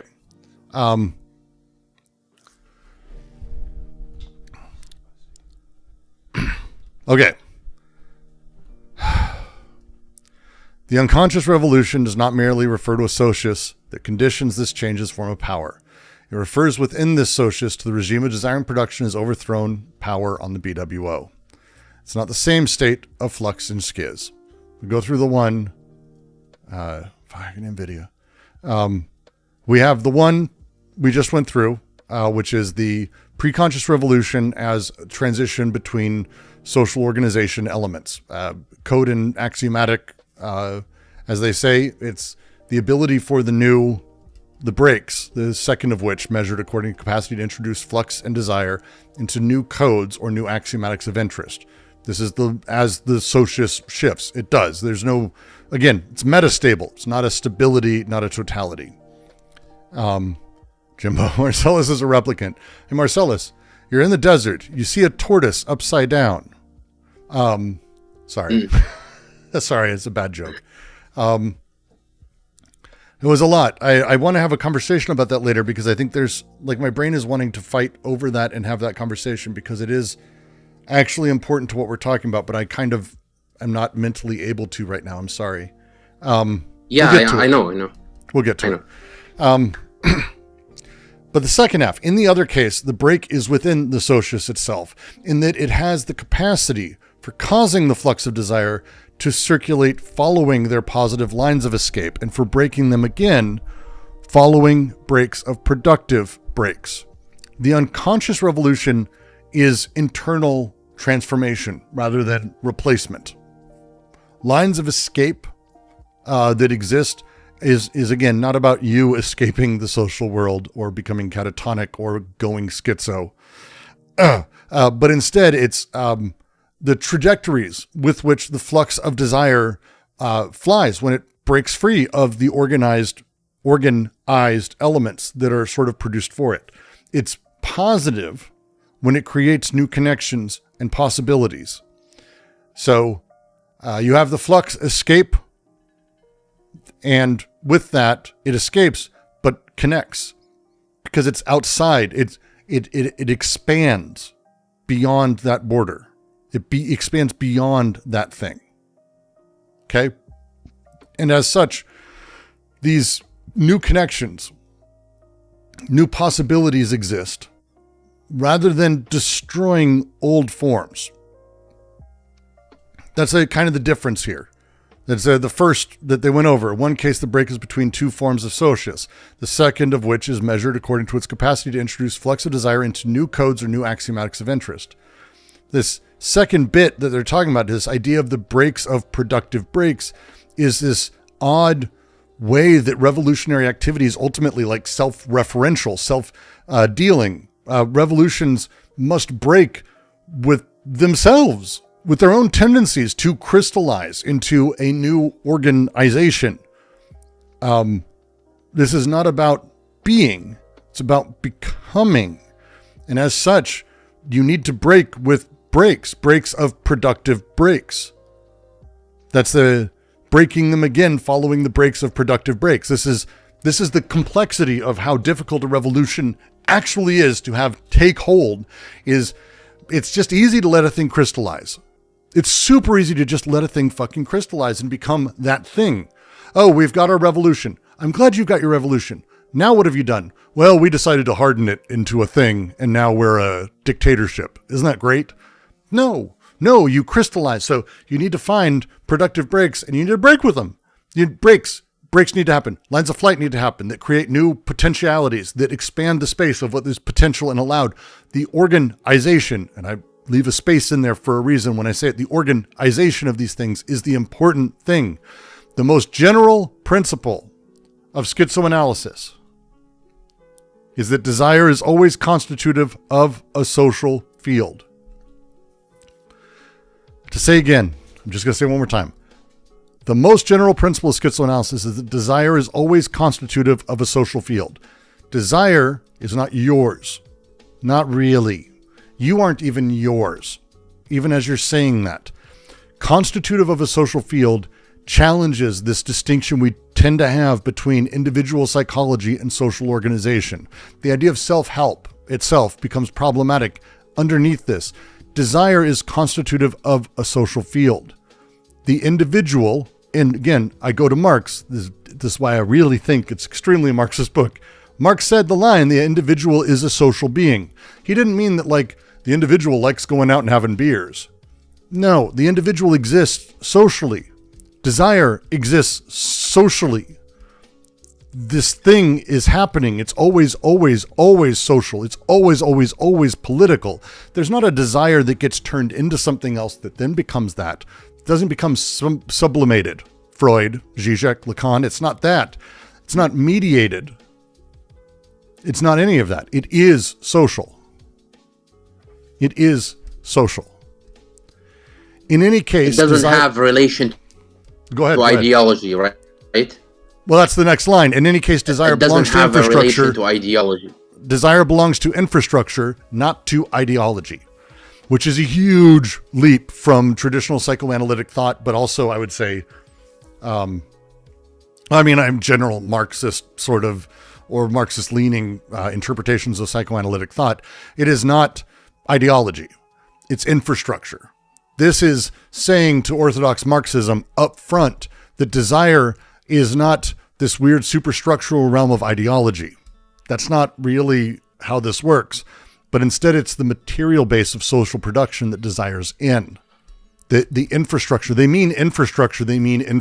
They're not being cute with language here. They don't do an analogy. They're not being cute about how they talk about it. They're not being allegorical. They mean this. The way that Marx has always talked about base and superstructure, right? I know I have a bunch of Marxists here, so feel free to tell me if I'm super wrong here, but the way he talks about it generally is that psychological cultural things are in the superstructure, and they're determined by economic relations to the base.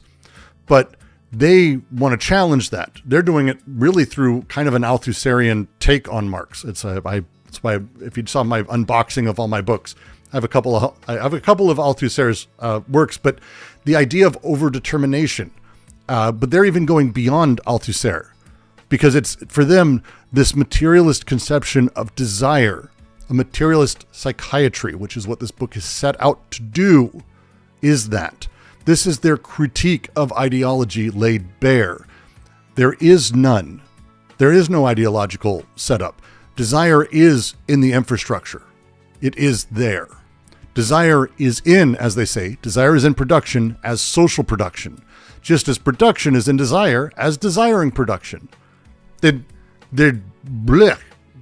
Your chocolate's in my peanut butter. You're done. That's it. It's not one or the other. Now, Marx, I think, does this. This is how I've read Gundries, and I've now reread it, so maybe I didn't before, but like this is how production and consumption, well, not the same thing, because that's not what we're saying. These aren't the same thing. They're kind of dialectically identical at like a deeper level. That's how they play, right? And that's what we're talking about. Desire is in production as social production, and production is in desire as desiring production. They're in and of each other. Hey, kid, how are you doing? Kid says, desire belongs to infrastructure is the most Marxist phrase of all time. It is. It's one of the reasons I always like to say that it's like Deleuze's phrase is always, Deleuze does Marx more, he's more Marx than Marx. He's more Kant than Kant. He's more Lacan than Lacan. I think in this case, he's really, really running with the Marxism. He's really running with it. Hegel's angry now, LJ? Well, I mean, Marx inverts Hegel, and then they're just playing with that and running with it to what I would say is a logical conclusion. That's how I read it. And that's the thing that they're playing with here at the end. The desire is in production is social production. Production is in desire is desiring production. You can say this is a response to reductive thought because it's easy to do this. And you see a lot of YouTubers who talk about Deleuze and read this book and talk about it. They reduce the fuck out of this to like weird little layers where like social production is psychological desire or psychological desire is social production. It doesn't matter because they don't want to reduce that. They're the same process viewed from different modalities. And that's why they use the term molecular versus molar. Because the molecular, on the one side, the molecule of a thing versus the mole of a thing, which is a big chunk of the shit. A lot of the stuff. I'm not going to give the exact number because I don't care. Someone's going to type it into chat within the next 10 seconds anyway, so you'll be able to see what that is. But it's that thing. It's a matter of magnitude, but it's not different stuff. It's understanding that we're looking at different regimes of the same thing, different setups, different plays. Exlus, yes, this is Godelier. This is all of these guys. That honestly, this is a synthesis of all of these writers that they refer to brought in together. And it's crazy to consider. I heard you coming in, JK. What you got for me? Yeah, I just want to ask, how does he define the individual? Because he does have a kind of a theory of the technology. And is that the individual who is revolutionary has made it become schizophrenic and free from that social?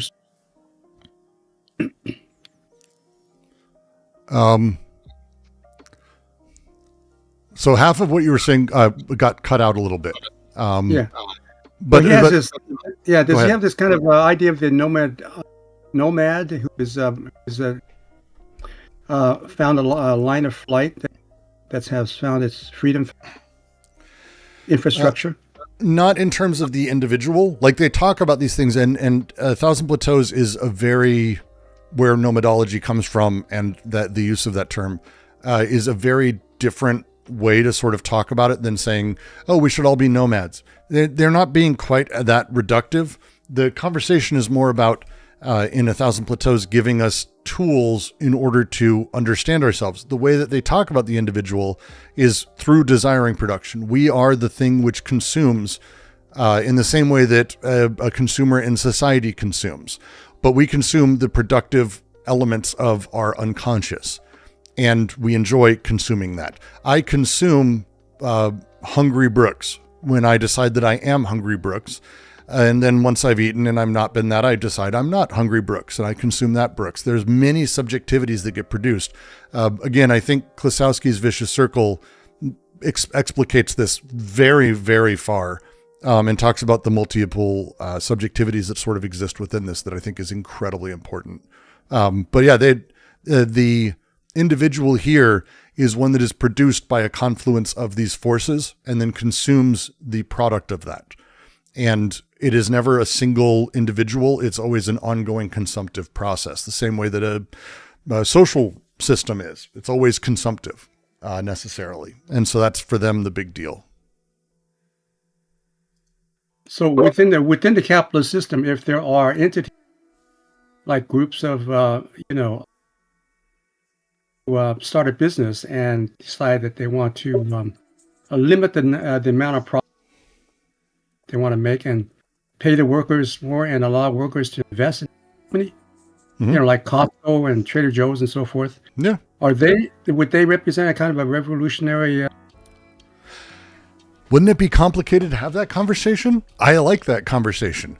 I think it varies because again, they would one advise us not to totalize any of those people or the setup, and instead talk about what it means when we're talking about revolutionary capacity. Because the first part is the unconscious desire that is being invested in the system, and then there's the revolutionary capacities or the preconscious interest that they find themselves in.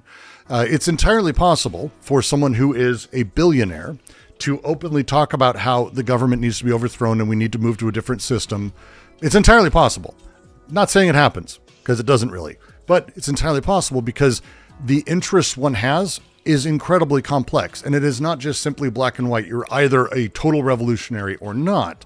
The way you see yourself organized and placed within the social order, and then how desire gets behind that and deals with it. Think of it as desire puts the spin. It's the pool cue putting the spin on the pool ball that's being aimed in a particular direction. A little English here or there, back and forth, adds that spin, adds a little bit of things to it that changes how those interactions will end up happening. This happens at a molecular level in mass. And so you have a huge amount of these little bits of extra spin put on a whole bunch of things that might lead towards more revolutionary-ish or reactionary-ish. I could just as easily argue that Costco and Trader Joe's and other employee-owned orgs globally, they're actually more reactionary than anything. They're trying to find ways to keep the system and stability in its position as hard as possible, but their investment is still in that same system. They're just not, hardcore fascists, which is, again, a reactionary of a different type. So there's layers of this that you have to sort of have that conversation about, but it can be really interesting.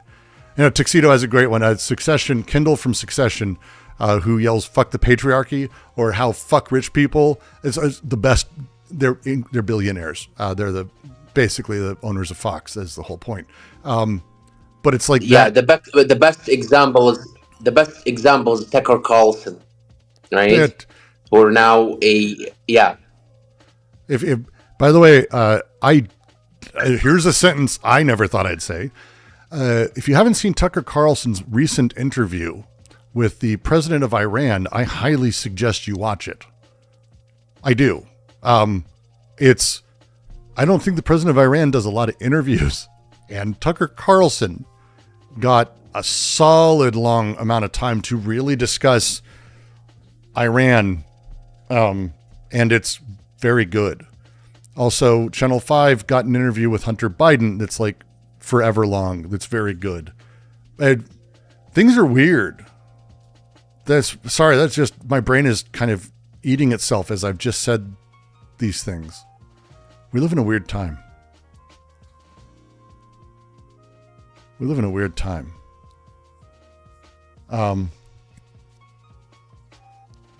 We live in a weird time. Tucker being in Putin's pocket is more interesting than when he was on Fox. I actually think, again, this is presuming that he has more agency than anyone else, which I don't believe. People are their unconscious investments flowing through and adding English, you might say, to their preconscious interests. And their preconscious interests are, in turn, affecting their unconscious investments. His is no different than anyone else's. And that's the thing to remember. It's very important to remember that. There's no one who has more agency. It feels like it. That's not how it works, not in capital. But to continue. Before we continue, I had a question, but it might... Wig, how you doing? I'm going to turn you up 1 second. Go ahead. I want to actually ask this previous weeks. This is about the... I don't entirely get the one class thing. There's only one ruling class thing. Right. Yeah. The class divisions, the way they instituted on the primacy of the working class for revelation is not from like some dogmatic or pedantic polemic. It's from experience. In 1848 revolutions, the following months, they constantly saw there was a certain faction in the movement that had different investment just through their economic positions. The petty bourgeois,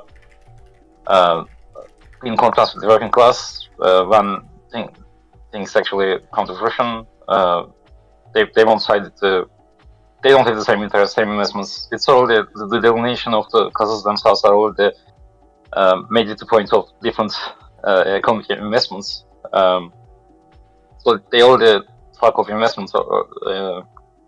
When generally Marx talk of classes, investments is already there. And for Marx also, just because there's a mass of workers doesn't mean there's working class consciousness. Working class exists as a political subject.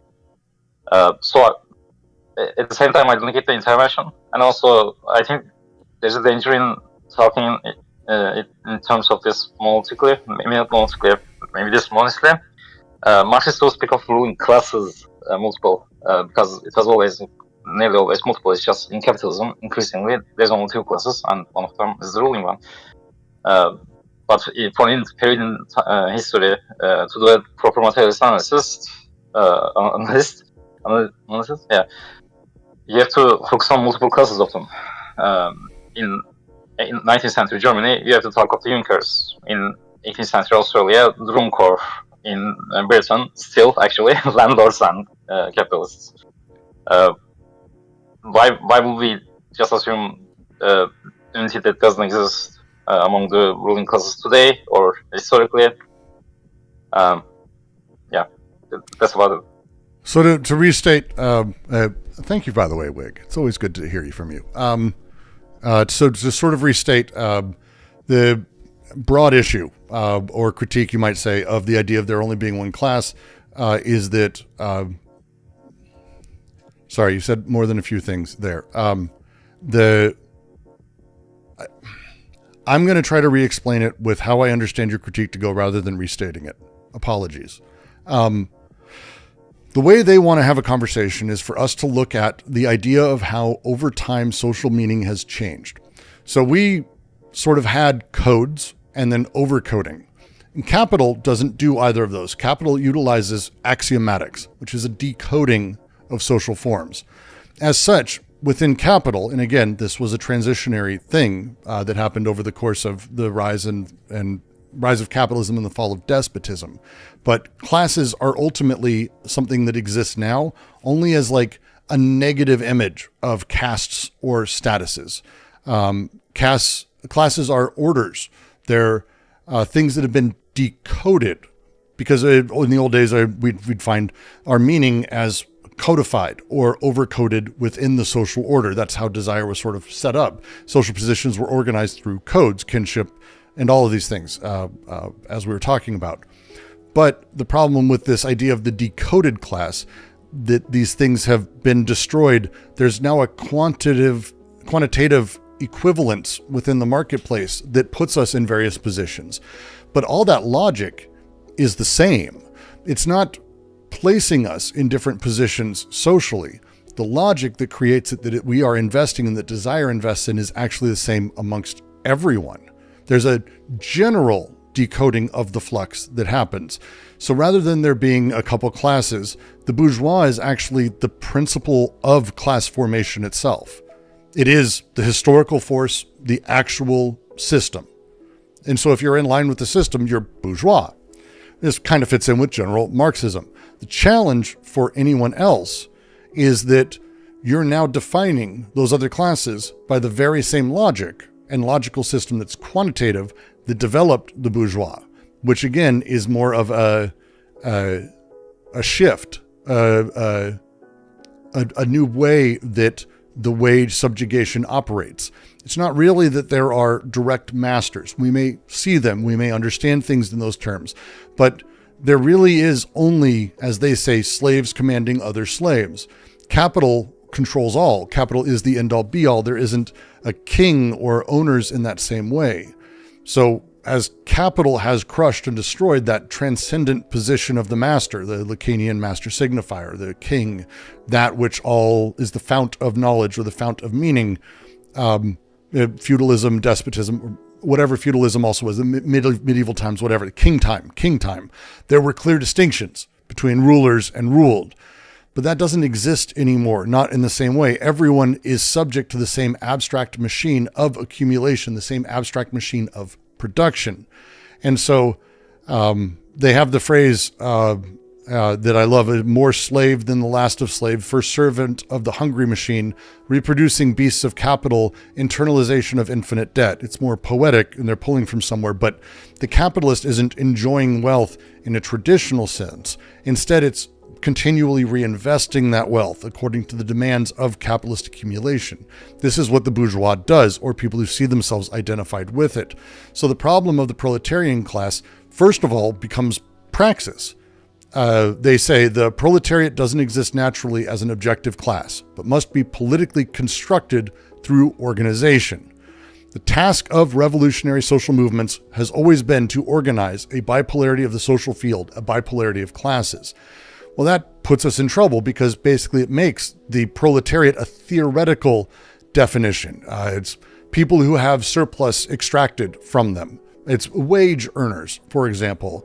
But this thing is a purely virtual potential because it's not embodied in any meaningful sense in the way that it is actualized in an organized party suited for the task of taking on the state. The proletariat is a political formulation, not a natural economic category within capital.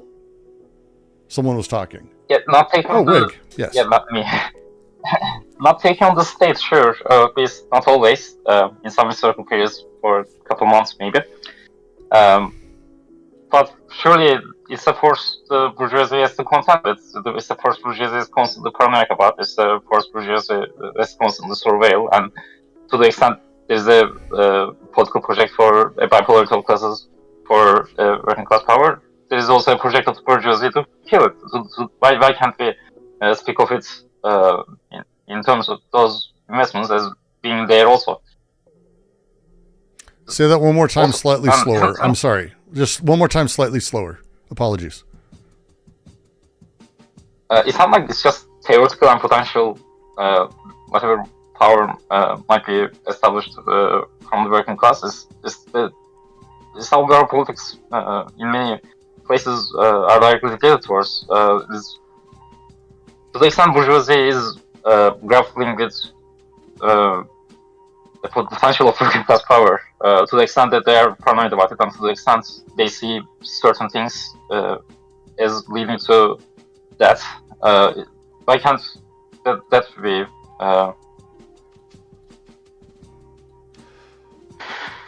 Well, so first, the tough part is, since it has to be created socially and politically, the class, the oppositional class, you could say, it puts us in a really tough spot. How do you do that? Because it has to be constructed. We have to build a coalition. We have to build a movement forward. And it can't simply be one of opposition because one, opposition doesn't work as a political party. But two, when we create a vanguard party, inevitably it's created in a way that ultimately replicates the very space of possibility that necessitated the creation of vanguard party in the first place. This is what has led to overall these revolutions doing what they're doing and then falling apart, because the proletariat class doesn't really rise up. It's a vanguard party that's constructed in the very same bureaucratic image that the state, the Urstate... Sorry, go ahead. There's another critique of vanguard party politics instead of working class existence in the first place. Well, what is a working class party if not then? What would that look? What is that thing? Am I in it? I was a business owner. These are not the politicians don't like to translate into political parties. The bourgeoisie is one class, but they have many parties. Usually, two of them in most political systems will battle out along the most powerful lines. They will come together. Just like that, there doesn't need to be a single worker class party to speak of the working class. To the extent there's a labor movement, to the extent capital is taking countermeasures against certain formations, and to the extent there's certain formations people can be invested in towards the working class revolution, we can say there exists a working class. Vanguard Party will be one among them, one that will, as you put nicely, will eventually have to kill the revolution to preserve the party itself. I feel like saying that the Vanguard Party would be one among them kind of misunderstands the point of a Vanguard Party. Like, a Vanguard Party is meant to be in front of all of them. Yeah, that is what they claim. But no, so to say another way, so the bourgeois as a class is the class within capital who is ultimately, we can say a lead position, but it's the class that is constructed and built and actually enforced by the system itself. Other parties are built in its image. Even if it's a negative image, you're building in a political party in any sense that is built in the image of the bourgeois necessarily will recreate the structures of the bourgeois. And the proletariat is that. Yeah, like we're sort of seeing this, I guess, play out now in regards to like the whole rhetoric around, the middle class. Like people often talk of the middle class, and I think usually I sense that they're sort of referring to like blue collar workers in cities vaguely, but it seems like there's no middle class left. It doesn't really exist, but it exists precisely to pit the working class against the so-called middle, and it's just eating itself. It's just like, I could just imagine this situation where like there's no middle class left in any conceivable fashion, but there's still this Well, that concept of middle class too is also working on a completely different understanding of what class even means than like the one that says proletariat and bourgeois. It's all trying to develop. It has more to do with like liberal concepts of wealth and wealth brackets than anything else. Middle class, I mean. Yeah. So when we talk about the bourgeois, though, it's important as a specific thing that the bourgeois is leading the charge in decoding. The way that they talk about these classes, the way they talk about capital is the decoding of things. So think about, let's take white people moving into a traditionally black neighborhood of a city. Very common occurrence over the last 40, 50 years, especially as, inner cities become really cool. It's like, oh, we're going to move all in. Hipster land becomes a thing. So what is happening there? Well, what they're doing is they move in, they're finding value, they're quantitatively turning everything into the value of capital that was actually, prior to that, a mix of overcoding and capital and other things. Again, capital is not something that just shows up all at once and everything switches. The bourgeois come in, they find ways to add value, to decode, to destroy old codes, and to move in. The response to this that is done, and there's kind of two ways. One is the obstinate, we won't sell, which does nothing. It's pure opposition. Or there is the class, I think of Atlanta as a great example, that has a huge movement of trying to have black business people and black money stay local. Challenge you run into is that it's designed and built in exactly the same way, and they end up doing the work of the bourgeois for them. The idea of an oppositional party is incredibly complicated, because are you able to oppose the decoding of the flux that's necessarily happening when things are turned into axiomatics and capital? And if you are fighting that, how do you do it in a way that doesn't just recreate the primary party? The primary party, the one that is capital, is always winning. So what is the opposition to that? Well, we don't have one, because we've always considered it as, oh, that's just the bourgeois are doing that thing. The proletariat, they're not, but the proletariat's defined by the bourgeois. Necessarily, they're defined by it. And so as such, the space of the potential is locked within that very same superstructure the bourgeois replicates. There's no new potentialities being built out of that. There's no new vanguard party. There's no new way to consider a party. It comes out of that very same mentality. And in the end, just as happened within China, just happened. Go ahead. So, I'm not cutting off, right? Go ahead, Wig. You're good. Yeah, as you said, it won't be a party, but the infrastructure itself needs to change. There could be new political organs to channel new kind of politics into. And most revolutions actually have a period in which that's sort of the case. Just for whatever historical reason, there's a reconciliation.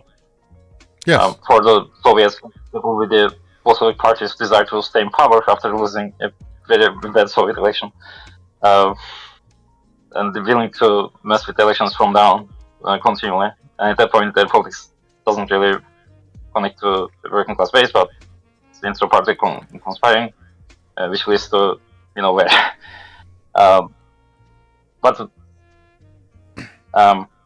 I think I want to get back to the paragraph, because I think that's exactly the space you're talking about, because this is what they're going to be getting at in like the second half of this paragraph is kind of about that. So I'll give you last word, Wig. You get to win and have last word.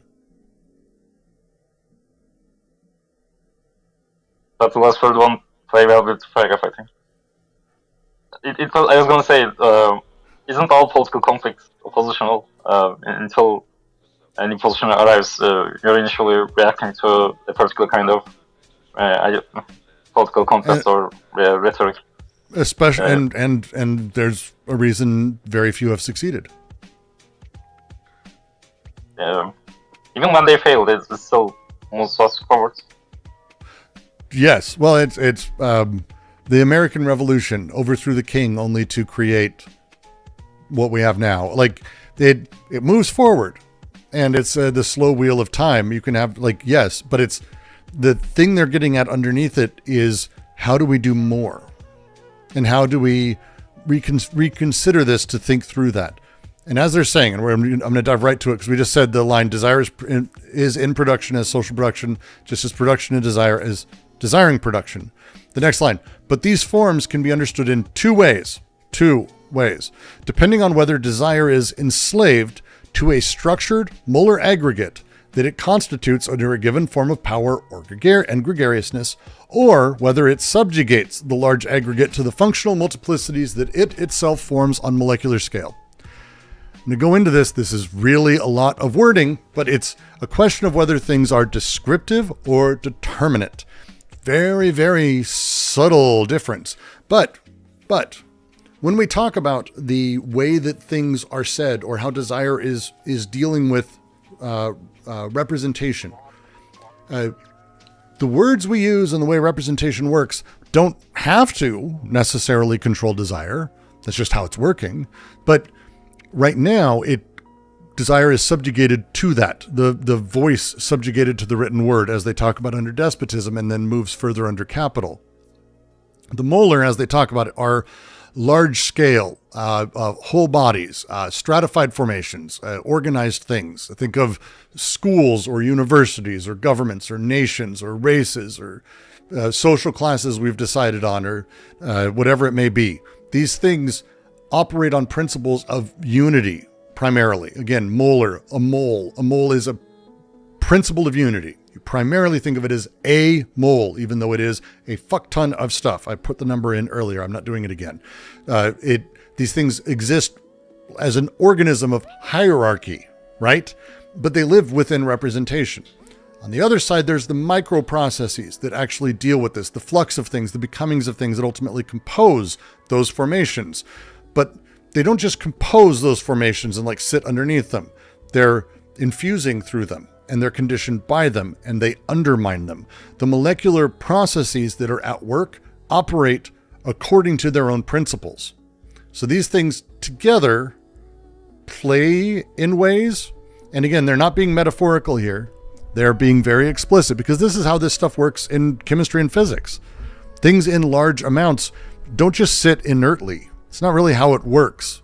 Things are always shifting and changing based on the amount of things you have in one place or another. This really odd way that scale or magnitude of things works with organization is in everything. And it's in desire. It's in us. We're part of this, just as we are part of the social and the social is part of us. All of that. So what they're talking about is this same social field that exists now that is oppressive because the molar level is given privilege can actually be emancipatory if the molecular is given privilege. That's the play they're making for it. They're dealing with the multiplicities of things, and they're dealing with all of that because the words we say can be enslaved by desire going as it does, and utilizing representation as being descriptive. Perfectly fine. It can be a completely inclusive disjunction as desire connects to other desiring elements, or it can be exclusive. It is either or. It can be setting it up in that way, which sets us off in very, very particular paranoiac directions that are in favor of those large representational elements. Like for example, when Elon Musk, right? Whatever he says something, I think we kind of witnessed the shift, like the downfall of a lot of companies in the United States during like whatever he says something or appear in interview. I don't know. He's the admin. Elon Musk was in the administration of efficiency, right? A failed administration. Oh God! But like whatever he says something, the polls is down, and we witnessed that like previous months, right? When the polls, like whatever he appear, like there's a paranoiac, there's a hysteric kind of reaction to him, right? And that's exactly what Deleuze talking about, I guess. Like, yeah. Well, it's the next line that they have here. It is no more a case of persons or individuals in this instance than in the other. This is really important. The idea of the liberation of the person, that ain't it. That's not it. It doesn't matter in either case. The person isn't the thing. Desire's the thing. The flux of desires the thing versus representation. The person is produced by that. It's not about the liberation of the person. It's not about your liberation or mine. It's not about individual psychology and all of that versus the social order. The individual is the social. There's no difference there. It's about the modes of organization and how they interact and how they operate within both. This is basically just completely shifting the general idea of how political theory works. I mean, overall, Marx has a big thing on Feuerbach, where he talks about that. And he says in it, I have written in my notes, the human essence is no abstraction inherent in each single individual. In its reality, it is the ensemble of a social relation. And they take this and they run it. This is the arrangement of things where things compose individuals and societies, and Elon Musk and Tesla. It's the composition of all of it, the molecular and the molar at once. And that's how they're able to make the move that they do in this paragraph. They continue to say, if the preconscious revolutionary break appears at the first level, it is defined by characteristics of a new aggregate. The unconscious or libidinal break belongs to the second level and is defined by the driving role of desiring production and the position of multiplicities. Okay. Preconscious revolution reorganizes the molar aggregate. Unconscious revolution unleashes molecular multiplicities. The driving role, the phrase they use here, of desiring production is kind of saying that molecular processes are a force of historical change. Even when they appear to be subordinated, they're still the driving force. And so they say it is understandable, therefore, that a group can be revolutionary from the standpoint of class interest and its preconscious investments, but not be so, and even remain fascist and police-like from the standpoint of libidinal investment. Authoritarian tendencies within revolutionary movements are really fucking common. Like, I go to a fucking local DSA meeting and enjoy the fucking mini fascists that sort of exist there. Maybe you have a good group. I've had, we'll say, negative experiences with it, but that is what they're aiming at. This is again, Reich's mass psychology of fascism. This is that setup. This is the idea that revolutionary consciousness does not automatically transform unconscious organization. Unconscious organization is instead infused within the consciousness that is being made by it. Local DSA, DLC? Did I say DLC? God damn it. Democratic Socialists of America. Sorry, LJ. God damn it. Okay. But Brooks, the question is, how can we know? Like, how can we locate this kind of like potential or revolutionary preconscious or preconscious revolutionary break? Like, how can we anticipate that? Well, there's a book that we're almost done with that kind of goes into that, because it's about, again, stepping beyond the psychoanalytic idea that symbolically we're playing with things, or that unconsciously you're wanting this or your father or that, or that you totalize things into these larger full bodies and ideas that it exists in you that you need to fix. Instead, understanding desire is effused, and the indices of desire, the attractive or negative or repulsive elements of desire, scientifically can be seen as you start going through and understanding not only your own, but other people's and the social area around you and those around you, thinking of it this way. I don't know if you were intentionally setting me up for the last line here, but they end this by saying truly revolutionary preconscious interests do not necessarily imply unconscious investments of the same nature. An apparatus of interest never takes the place of a machine of desire. So the apparatus of interest, right? These artificial, constructed, formed from the outside things like the class of the proletariat, the working class, the middle class. These are like what Althusser would call the ideological state apparatus, right? These are things that organize and represent interests, but these don't produce interests. These are the end result of that process, more or less. They do not take the place of a machine of desire. Marcellus Wallace, you're coming through really hard. Machine of desire. I want to add something. What Marx called the ideological class in volume 1. The ideological class. Yeah. But that will never, ever take the place of the machine of desire, of a machine of desire. It isn't, a machine is not defined by its structure, but it's defined by its function, what it does, what it produces, and how they connect heterogeneous elements. That's the big deal. That's the thing they're wanting to throw at us. They're wanting us to really reconsider overall how we even understand not just ourselves, but everyone. Yes, Joe Garbage, that is Marcellus Wallace is his username. We have everyone here is in Discord or YouTube. If you're in Discord, you get to talk. And everyone has funny names here. Very few people. I think Olivia and me are the only people who have their names. LJ, I think, as well. Yay! But I'm pretty sure Astro Princess is not Astro Princess is, as you would say, Christian name. Or No, it's my anti-Christian name. There, it's your anti-Christian name. There we go. So we do have a Marcellus Wallace, and yes, I've already made the joke, what does he look like? So you're way late to that. Definitely not a bitch.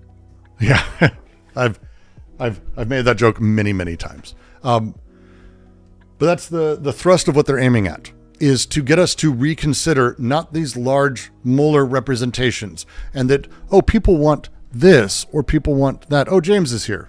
I didn't see James.